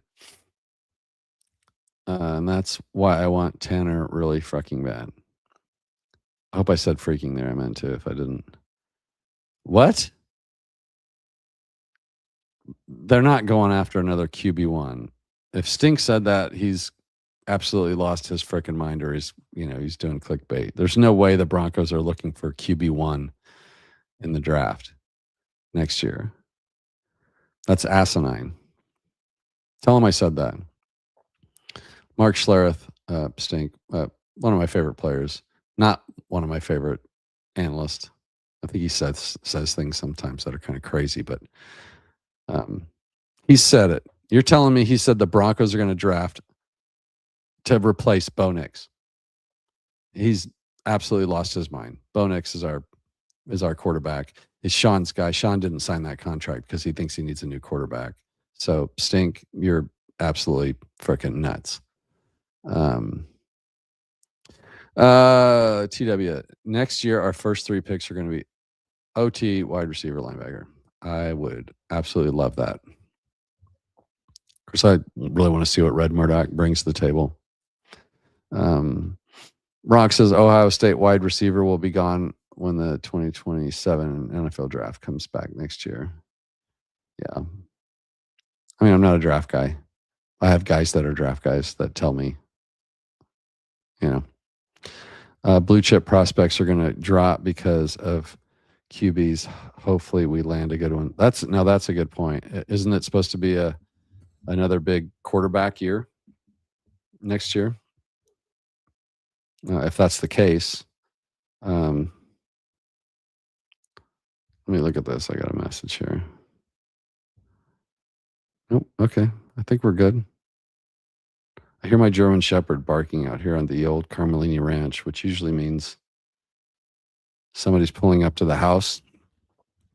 If it is, we'll find out in a second. But yeah, hopefully we're drafting so late that we're going to need the QBs to push people back. Was there only 2 this year, right? Just the 2? Mendoza and that kid the Rams took.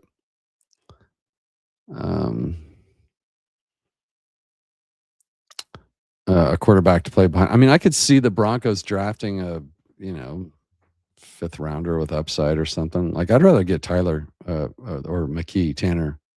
I'd rather get Tanner than do that. Backup quarterback to me is like, if you're drafting for the future, like your quarterback better be like 34 years old or he better suck.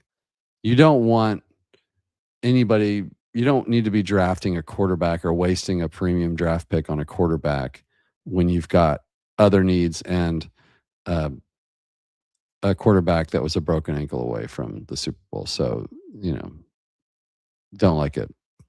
Cornbread says there's 5 solid QBs in the draft next year.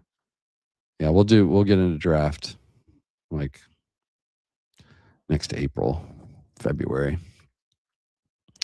I can see 3 or 4 QBs going in the top 10 and then maybe 1 or 2 more after that. That'll be fun, but you guys have to admit, please tell me I'm not the only one that is so happy that we are not sitting here talking about, the quarterbacks and,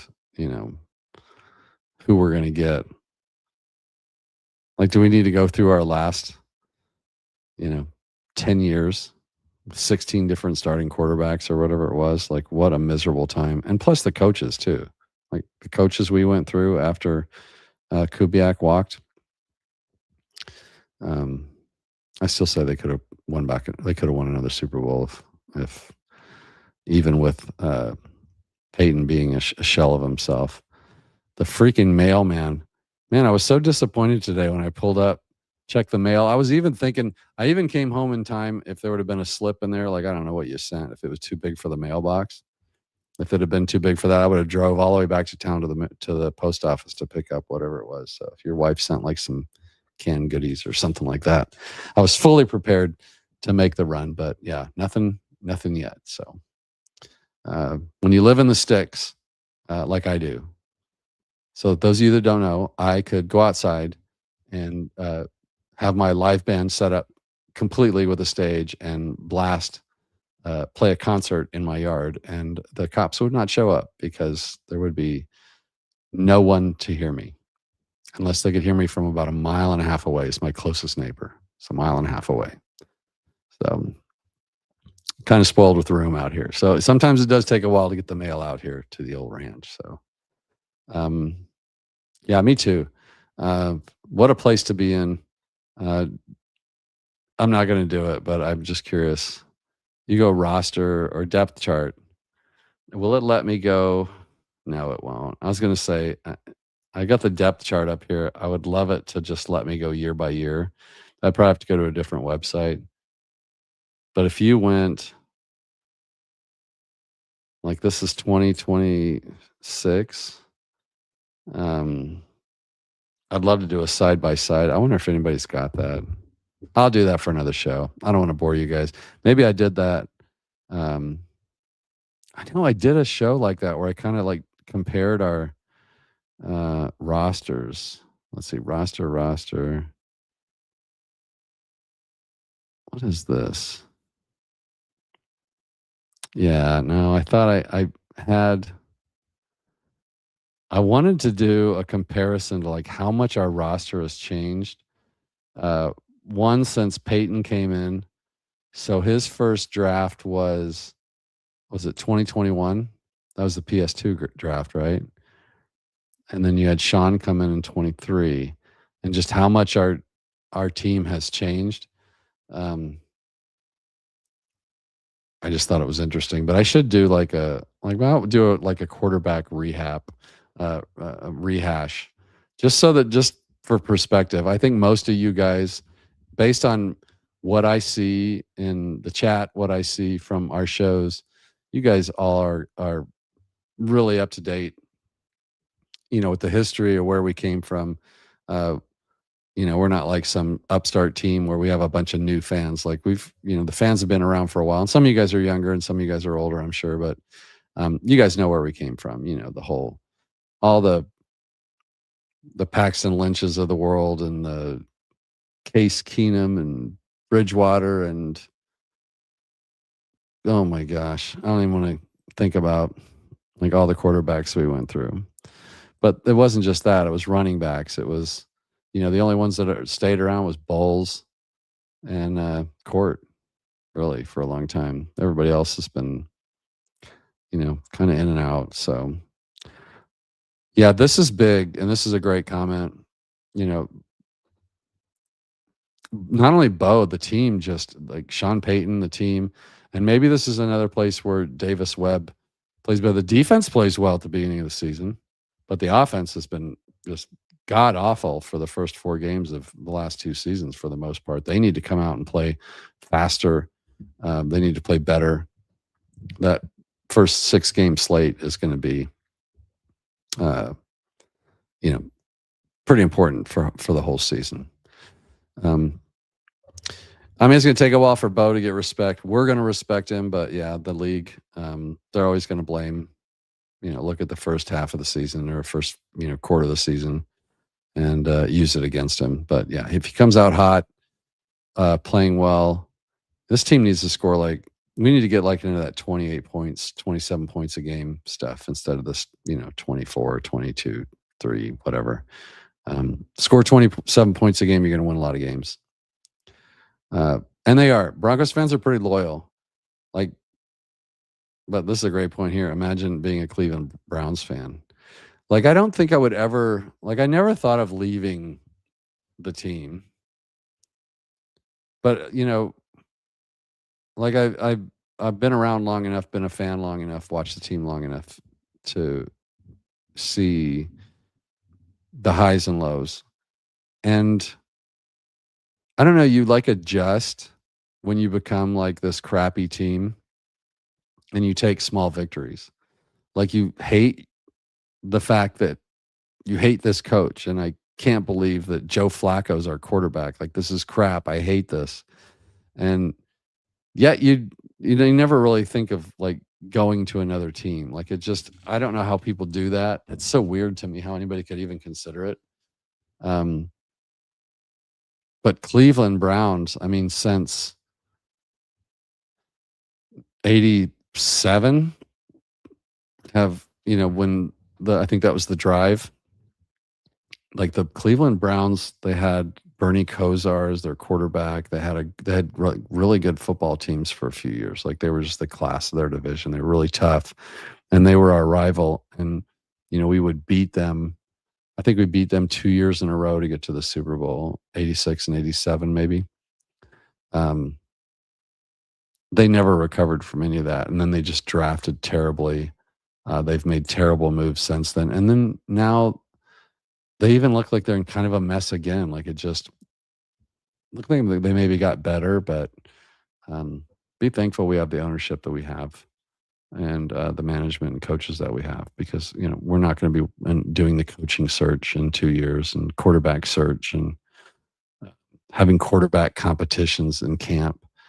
Don't ever want to see that again. If we go 5-0, everyone will crap the bed. I will crap the bed if we go 5-0. Now, I'm not saying we can't, but I wouldn't count on it. But I mean, if you want to do it, let's do it. Let's take a look let's see what we're going to go over the first 5 years. You guys bear with me. We're going to go schedule predictor, and we're going to go Broncos. And then I got to figure out how to share my screen real quick. I'm getting so good at this. Chewy, good job. Well done, Chewy. Can we bring that up? Is that big enough for you guys to see? Looks like it. 5-0. To go 5-0, we would have to beat the Chiefs, the Jags, the Rams, the 49ers, and the Chargers to go 5-0.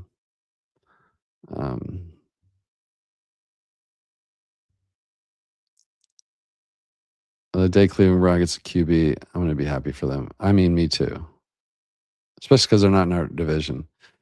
Not sure from that movie says 3-3, I'd be happy. We go 3-3, we're going to the playoffs. We go 4-2, we're going deep into the playoffs, probably going to the Super Bowl. Yeah, we're stomping early schedule this year. Bo always rises to the occasion. He does. Every time we asked him to win a game last year, he did. And the team follows with. He's the leader of the team, without a doubt. Can you guys see this? Is that big enough? Let's do this right here. Now, this isn't going to be my final. This is live mic, right? This is open mic night. So you guys can't hold me to this crap later in the season when, me and David or me and Colin do our official, 17 game prediction. But this is for you guys. Wait a minute. I got some official monsters here. I gotta get to them. Mile High Monster last night's show is here to stay because it's fun talking about the Denver Broncos. Thanks, Mike. I appreciate that, and I appreciate you being an official monster. Jackson, official monster as well. Who do you think wins the QB? I think that competition's over. What's his name? This one, the little one. TW says he thinks we go 3-3. All right, so let's do this. I'm already on record that we win. The Broncos win the first game against the Chiefs. Now, the second game is the Jaguars. We owe them, right? Last year, they came to our house and whipped our ass. The last time the Jaguars came to our house and beat us was with Mark Brunell and that squad that knocked us out of the AFC Championship game. in the playoffs with Elway when we had probably just as good or better of a team that won the next 2 Super Bowls. The year before that, we got knocked out of the playoffs at home by the Jaguars and absolutely freaking buried them the next year. And that's what's going to happen in week 2. We are going to beat them. So we're going to be 2-0 heading into week 3. The Rams come to town. A lot of hype about the Rams. Of course, the big trade. And then maybe more pieces coming back. That's going to be a really tough game. So, Sean McVay, early game. I think the Rams are going to lose that game to us, and I think we're going to lose to the 49ers in week 4, and then go on the road to play the Chargers. We've never played well there. I think we've even beat them with Bo. Have we? Have we beat them with Bo? But I'll give that one to the Chargers, and then the Broncos are going to beat Seattle at home. So I'd say 4-2. 4-2. Let's get back to your comments. Yes, Kyler Murray. Thank you. Look at the Lions' schedule. They gave them a handicap to the playoffs. There's a few teams that do. We'll get into that after minicamp. So don't forget minicamps next week. A lot of news coming out for that. That's going to be a fun coverage. And then after minicamp, guys, it is the dead time of the year. And that's when Cornbread, all you guys, I'll start making notes about what you guys want to see, what you guys want to talk about. And we'll do those shows for you because in the off season, you don't want anything to talk about in the off season. The only thing that comes up in the off season is people getting arrested. So we'll have time we'll go through all the AFC West schedules on the show. I'll have David and I do it. I'll bring in guests. We'll get everybody's predictions. I'll get yours. We'll figure out ways to do that. We'll get some of you guys to come on the show. If you got the cojones to do that, I'll bring you on and put you on the spot. Yeah, so it's Kyler Murray is going to take that job. I think that's clear. So Minnesota missed big on their first round quarterback. Should we do the rest of the schedule while we're here? See how many chats we got. We got time, right? You guys can do that. Thanks, Cody. Let's do it. Let's do it real quick. Let's do a quick run through. Week 7, Cardinals, Broncos. We sweep the Chiefs this year? Yeah, we sweep the Chiefs this year. And we will beat Carolina, beat the Raiders. We will we'll beat Miami. We'll beat the Jets. We'll beat the Raiders again. We're going to lose that. We're going to win that. We are going to beat the Patriots. And then we're going to lose to the Chargers at home because we're going to be resting our starters. All right, so that is, if you asked me to do the schedule that fast, 13-4, probably first seed in the AFC. So I would take that right now without even thinking about it. Now, I have us losing to the Chargers twice, so I don't really think that's going to happen. But as any NFL season goes, one of these games I think, we're going to lose, we're going to win. And one of these that I think we're going to win, we're going to lose. So this will all balance out. I do think 13-4 is pretty close. I think we dropped 4 games. We lost 3 last year. That was exceptional. But tonight we're 13-4. Okay, back to this. 4-2 is realistic. If we start 6-0, Jags sucked last year, early season. They did, but so did we, kind of. But we pulled it out. We lost 3 games, and 2 of them were right at the beginning of the season. San Diego, wherever the stupid Chargers play, and the Colts on the stupid extra point thing. We should have won that game. Should have been 15-2. It's crazy. But I think the team and Sean and everybody, they're going to be really fired up for this game. They got sucker punched, and that game was not as close as the score. That was embarrassing. That was their worst loss of the year by far, as I'm concerned. KC game, we win. Jags, we win. LA's an L. San Francisco's a win. So just swapping on that. Chargers a L. Seattle's an L. Yeah. I mean, that's reasonable. All those are reasonable. And honestly, all 6 of these first games are toss-ups. Like we're probably going to be favored by a point or 2 at home, and we're going to be dogs by a point or 2 on the road. So these are all going to be toss-up games. The Broncos are considered a top 3 team in the league, and this is going to be their chance to prove it. But yeah, again, they go 3-3, we are fine. We are fine. Yep, got that covered. Only last year was backup QB. I'm not sure what that is, dude. I've missed that. If you believe this team is good enough to beat any team in the NFL, it's one game at a time. Yeah, I mean, absolutely. And it always is, right? They are good enough to beat any team, and every team is good enough to beat the Broncos. That's the NFL, except for the Cardinals, because they're just absolute trash. Broncos got them at 3-3. Where am I at? I don't want to miss anything. Seth says, it's good to see you, Seth, by the way. Cornbread, I believe this team's good enough to beat teams that shouldn't be able to compete with us, even if the whole team is asleep for half the game. One thing we want to see from the team this year is to not play with its food. Like, if you're supposed to be one of the best teams in the league, then act like it. When you're out there playing, the Jets and Miami and the Raiders, I think the Panthers will be a tough game, really tough game. But there's some games out there that we should just absolutely dominate. And I'd like to see that this year. The Broncos have been playing down to their schedule way too much. I don't want to see any more of that. Yep. That's where I'm at. Yep. Colts was the leverage penalty. NFL trying to catch Bo on the downside. They are not going to catch Bo on the downside. Great to hear Sean, by the way, talk about Bo's health. He was out there doing the walkthroughs, which is great, which means he's jogging around. Next week, we're expecting Bo to participate in minicamp.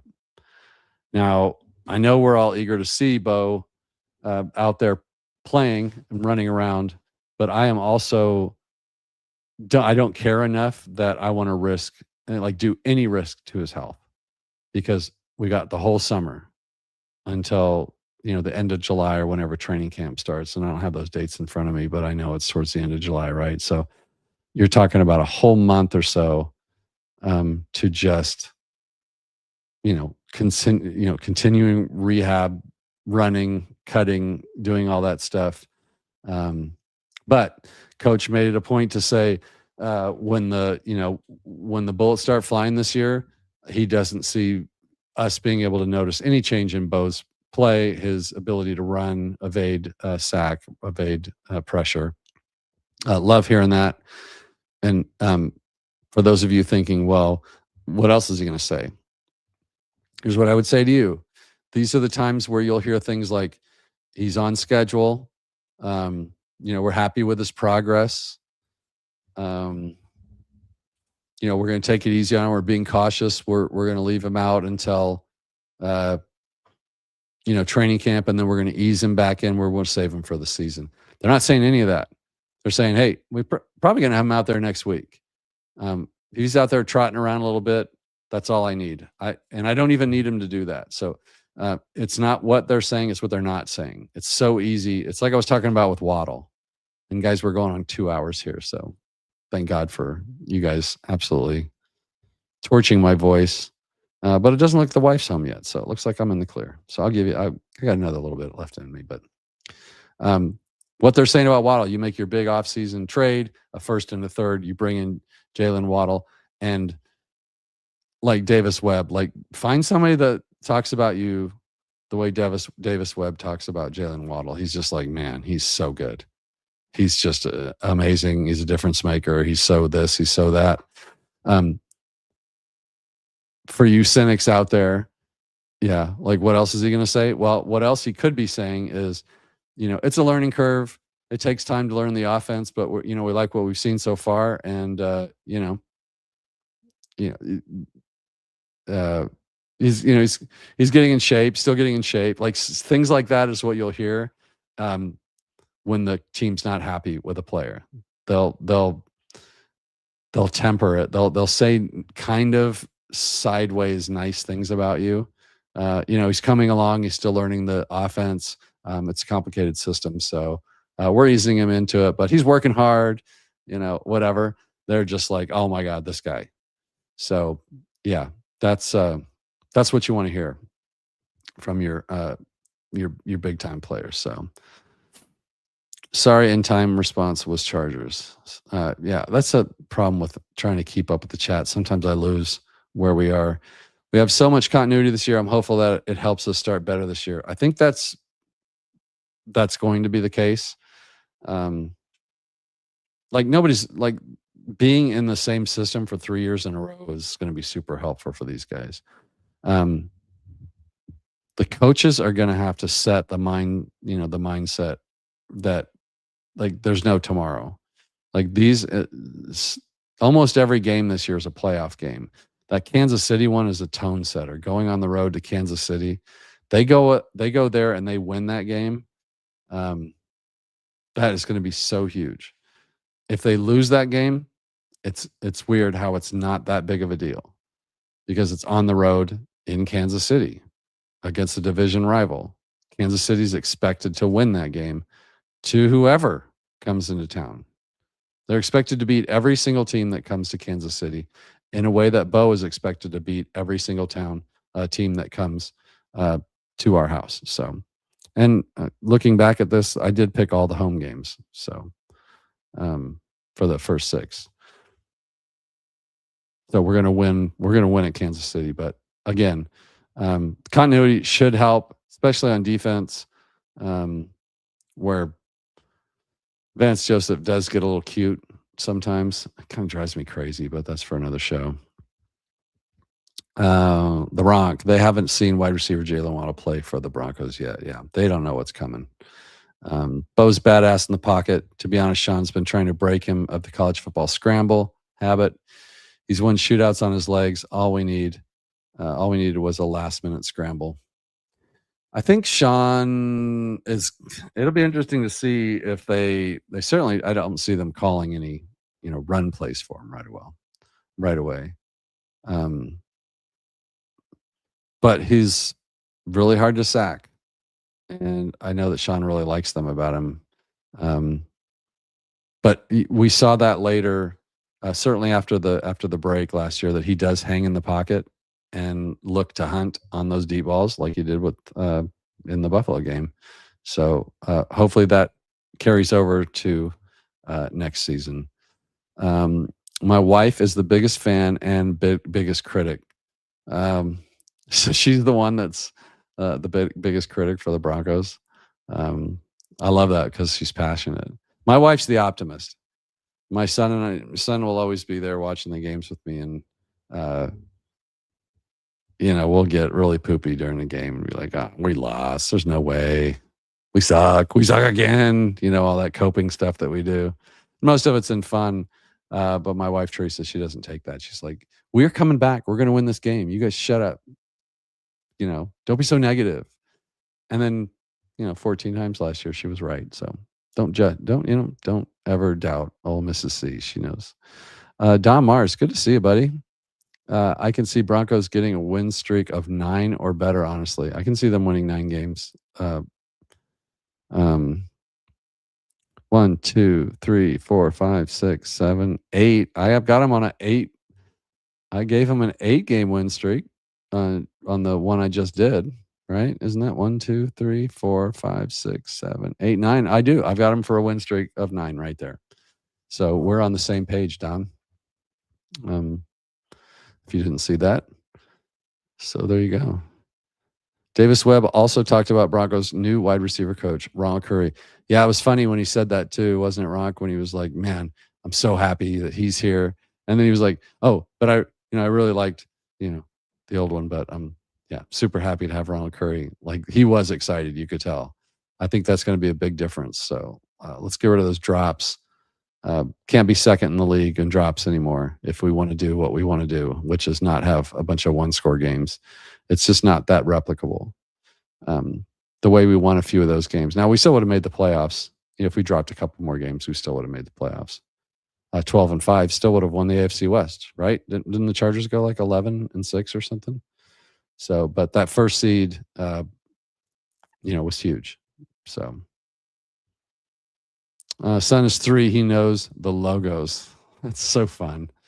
I used to have a picture of, I should have put that on here. I've got one where I've got, I'm not going to look for it, but I've got one back from what were we watching? That was probably, I don't know, might have been the Super Bowl in 2015, maybe before that, but, or that season, but it was me and all 3 of my kids on the couch watching the football game, and everybody had their jerseys on, and even my daughter. So those were fond memories. Kind of wish that we could do that again.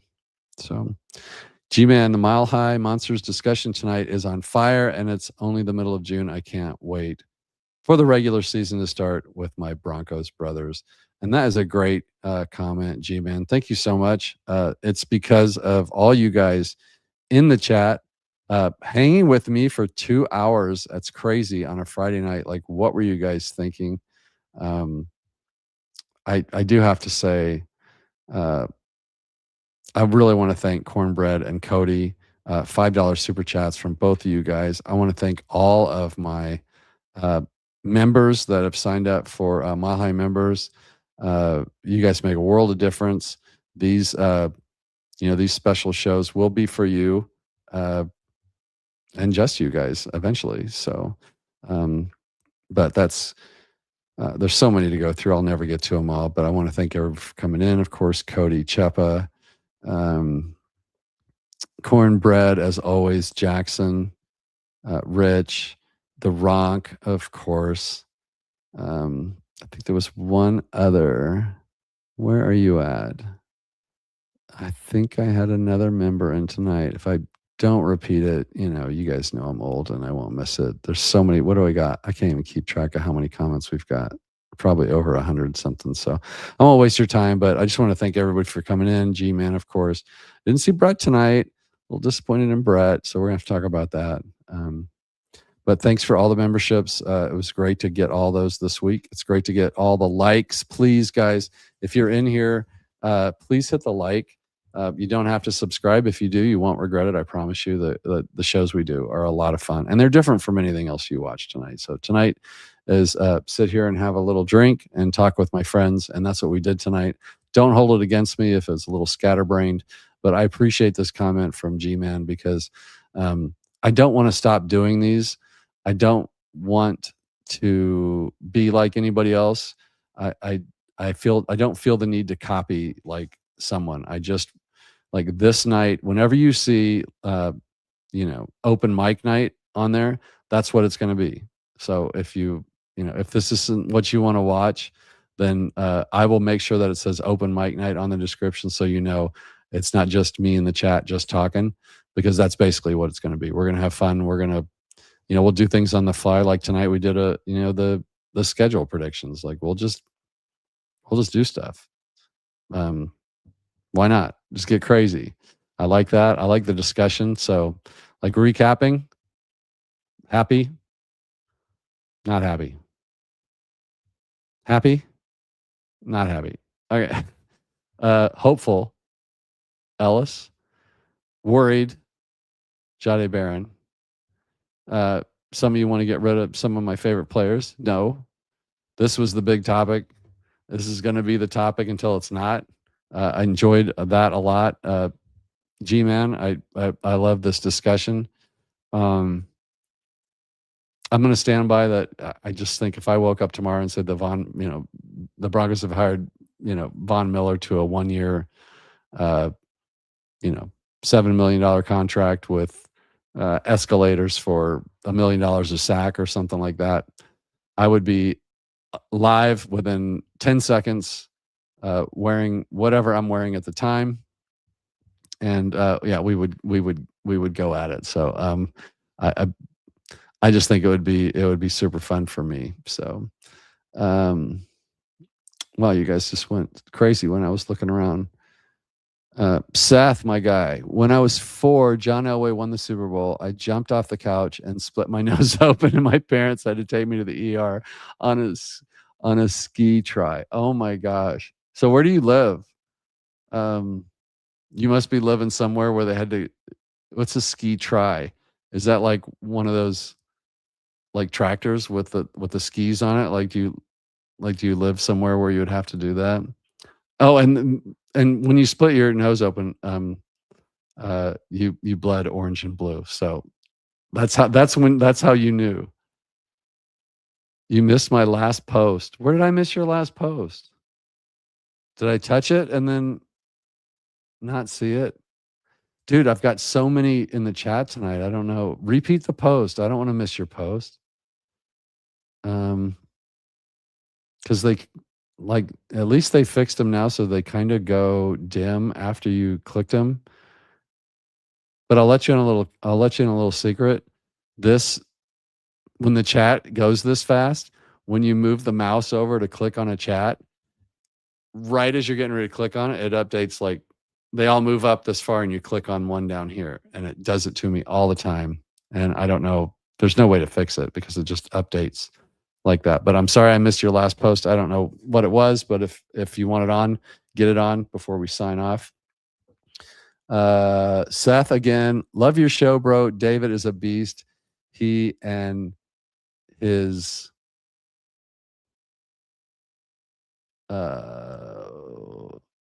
posse know who I am. Well, I mean, I've seen you before, and I think I saw you, on mine and David's show on Wednesday. I mean, I recognize the name for sure. And I hope you're subbed because I love having you in here, and I love the comeback between the two of us. So, well, it looks like you're a rolling. Sorry, I'm broke. Dude, if you're broke, do not super chat the show. Okay?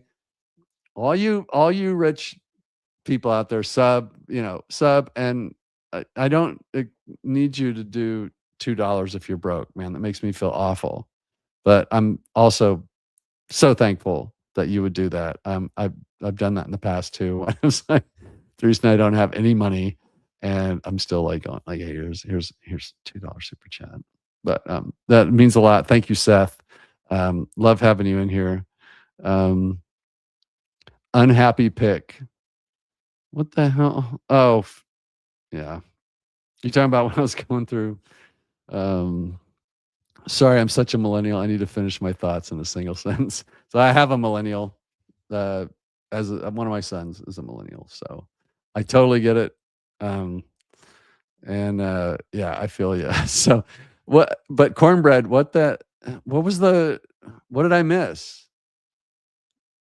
I don't know. I'm sorry if I missed one from you. But you, Cody, Seth, awesome super chats. Thank you again.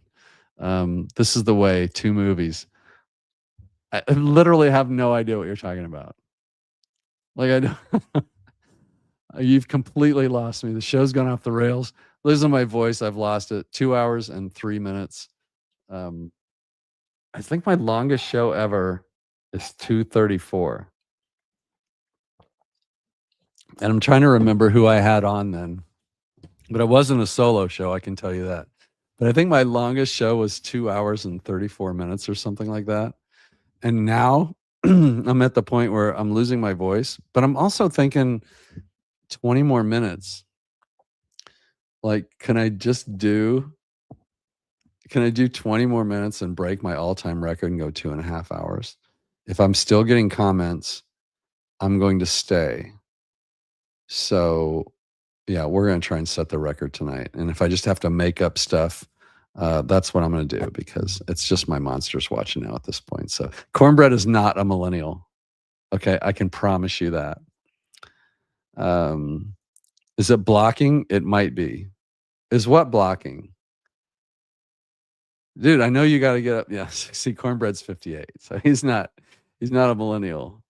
No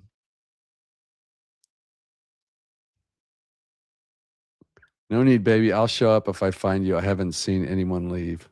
All right. All right. Well, we're staying. We're going to break the record. Let me see something here. Why not? So all my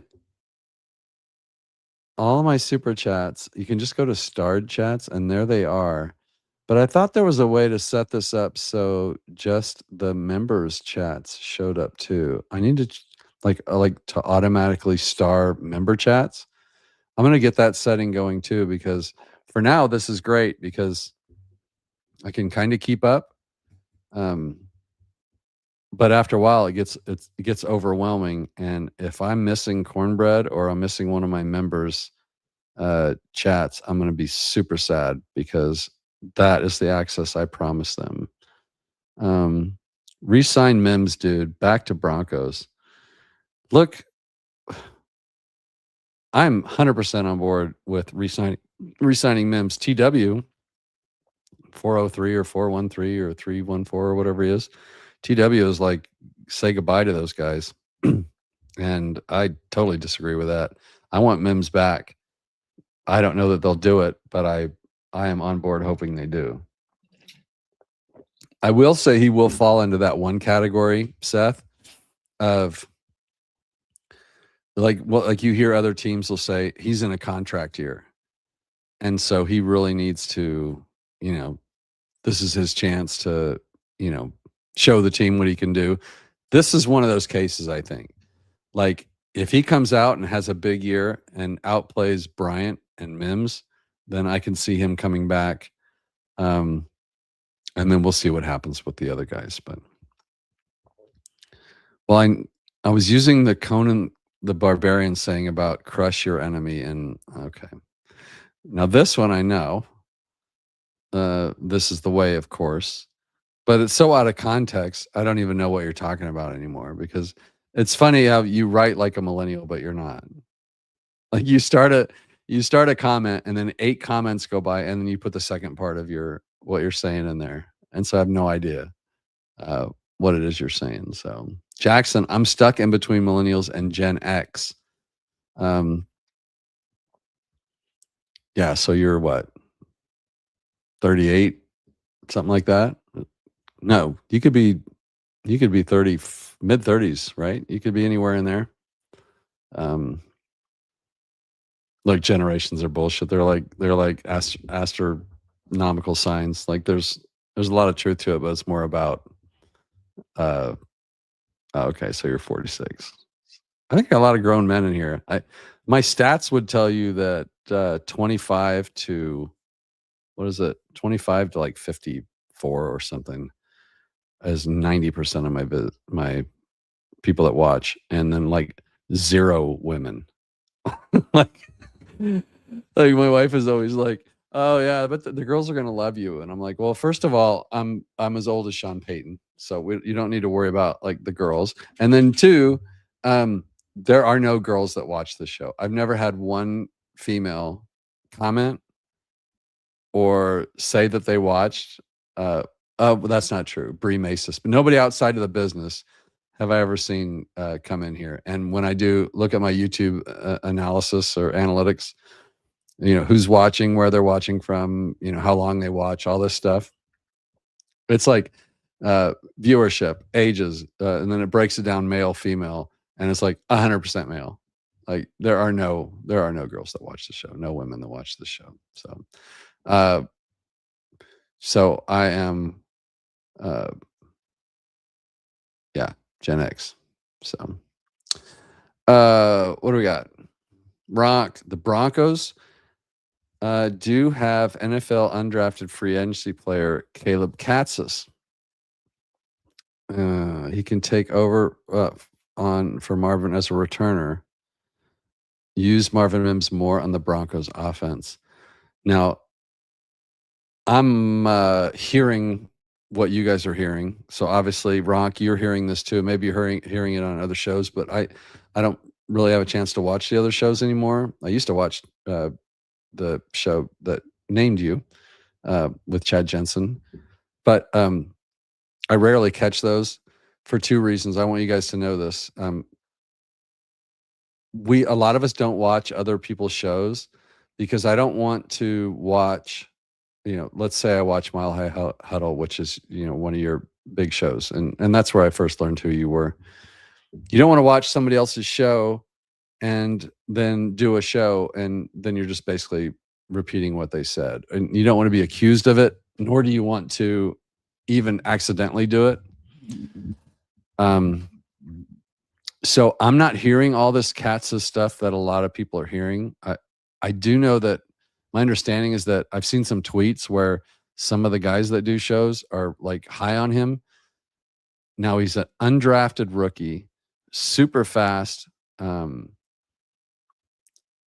I love this take because I do want Marvin Mims to be more involved in the offense. I want him spending his time, letting Davis Webb figure out how to get him on the field more. Like he and RJ are our two best playmakers on the field, period.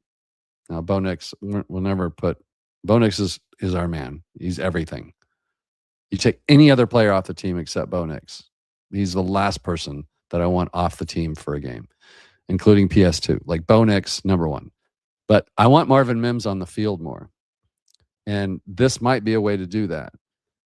If Colby Katzis can get into the preseason, not fumble the ball, and have some nice run backs, he could make this team. And then you can leave Marvin Mims off. Maybe let him do punts, but not kickoffs or something. Because they did have like Bidet and other players doing kickoff returns sometimes.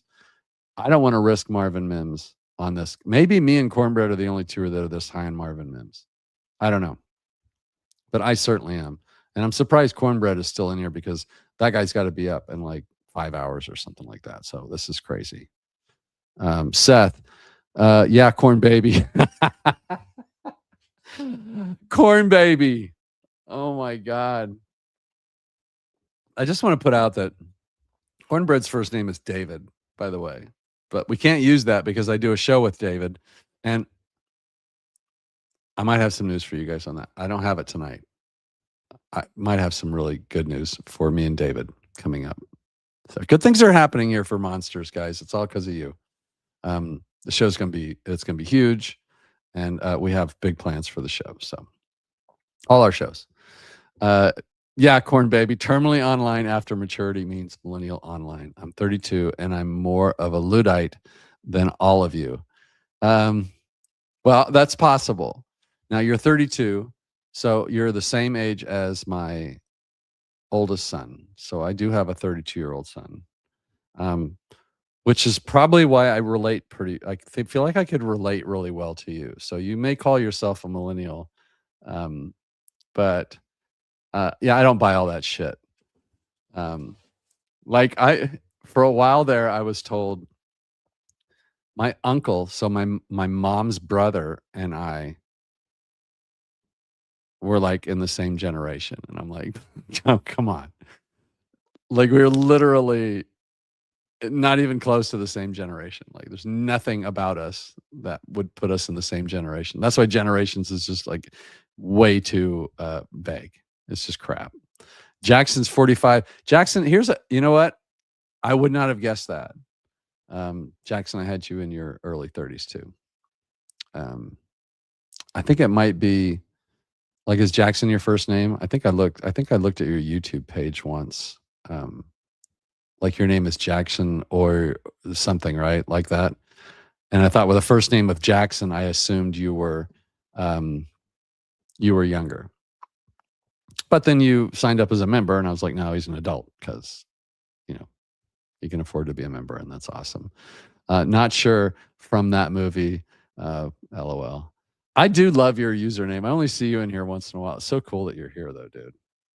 There's a couple guys that have these great usernames, Cornbread being one of them, of course. Exactly wrong. Wait, Mike. I've been saying that for a good while. I've been way out front on that.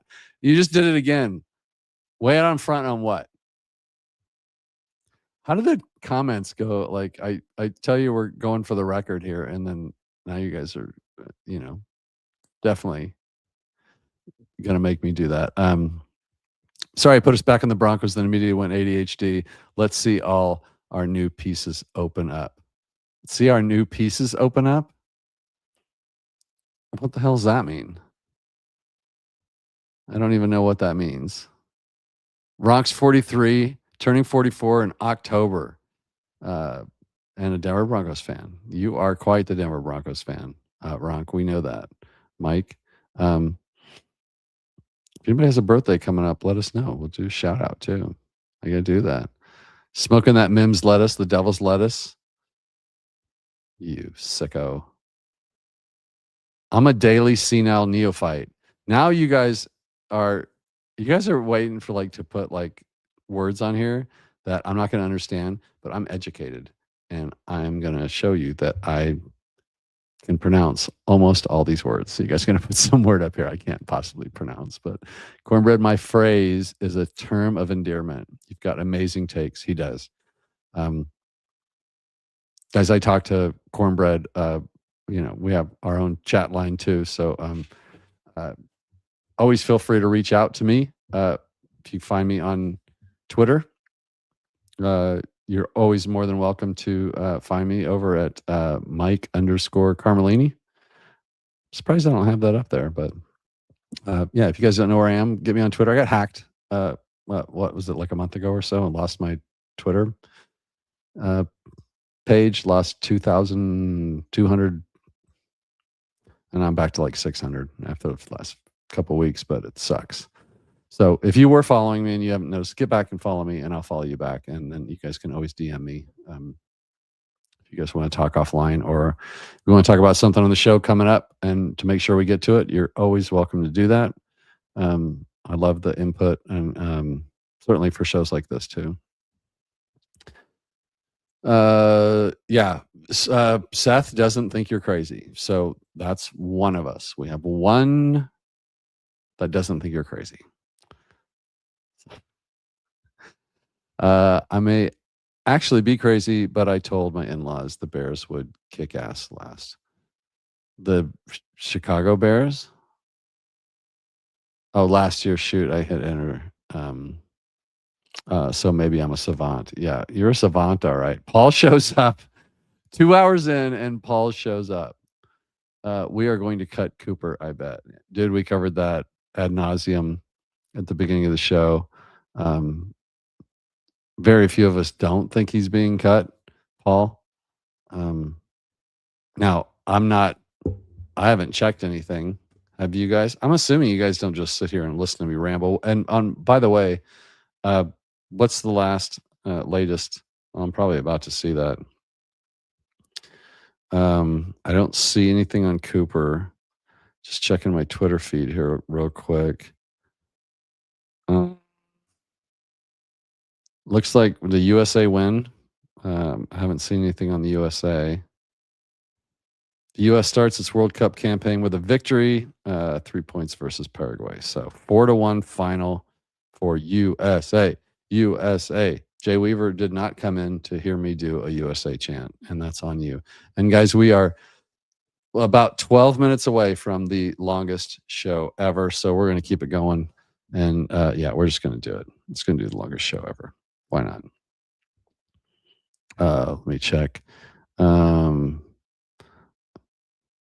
Sick.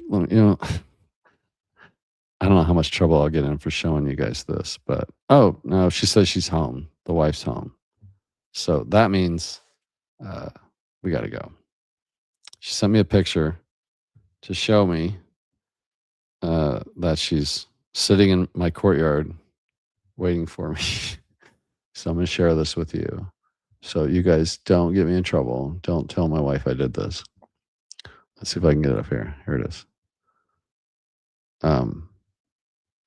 That is not my wife. Where's my thing? So there she. So this is That's my wife in the courtyard right now saying I'm home. So I do got to go. It's Friday night, state night.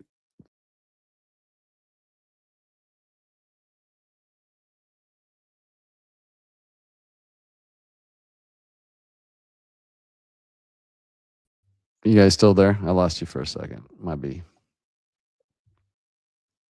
Yeah, we're still live. All right. So I got to call it. That's all. I'll be right there. Oh, geez. That was 20 minutes ago. All right. Be right there. You know what? I'm already in trouble. Why do it? Why not? Yeah, I think we're going to cut him too.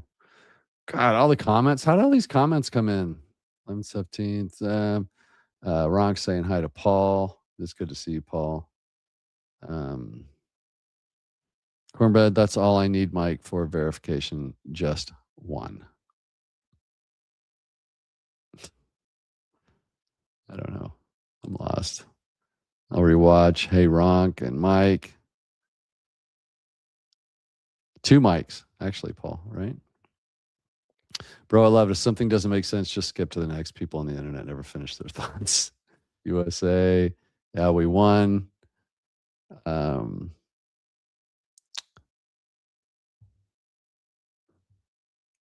Not so sure that's a dope fire pit. Thanks for this. It is. I built that. I built that whole courtyard myself by hand, and it almost killed me. Good night, Paul. Good night to everybody. Fresh bottle of wine. Enjoy, good sir. I think I'm going to have a little Crowny Coke. Get some rest. Are you live streaming tonight or tomorrow night, Cody? Let us know. I thought that was a mic drop. Man, I hit the wrong button and cut us off. So everybody's saying good night. Good night to all you guys. Just want to make sure. Oh, wait, and someone else new in. That was almost the greatest exit ever. Right? Oh, that's crazy. All right. Yeah, much love to everyone. Flip flops are made for walking, dude. Love it. Hope to see you back, Seth. Thank you again, and thanks for the super. Cody, we'll see you on your show tomorrow night, guys. For Chewy, for me, thanks for everybody for spending this much time watching. It was a wonderful time. 2.5 hours, almost up there. Certainly my longest solo show by a mile, by probably close to an hour. So that's because you guys were great. So fun to have the open mic night. Thank you guys. You guys ran the show. It was your show. So until I see you this weekend with Colin, go Broncos. Have a great. No, I'm not going 4 hours, Cody. You're no job. That's your job. I'll see you guys later. Go Broncos. Thanks again.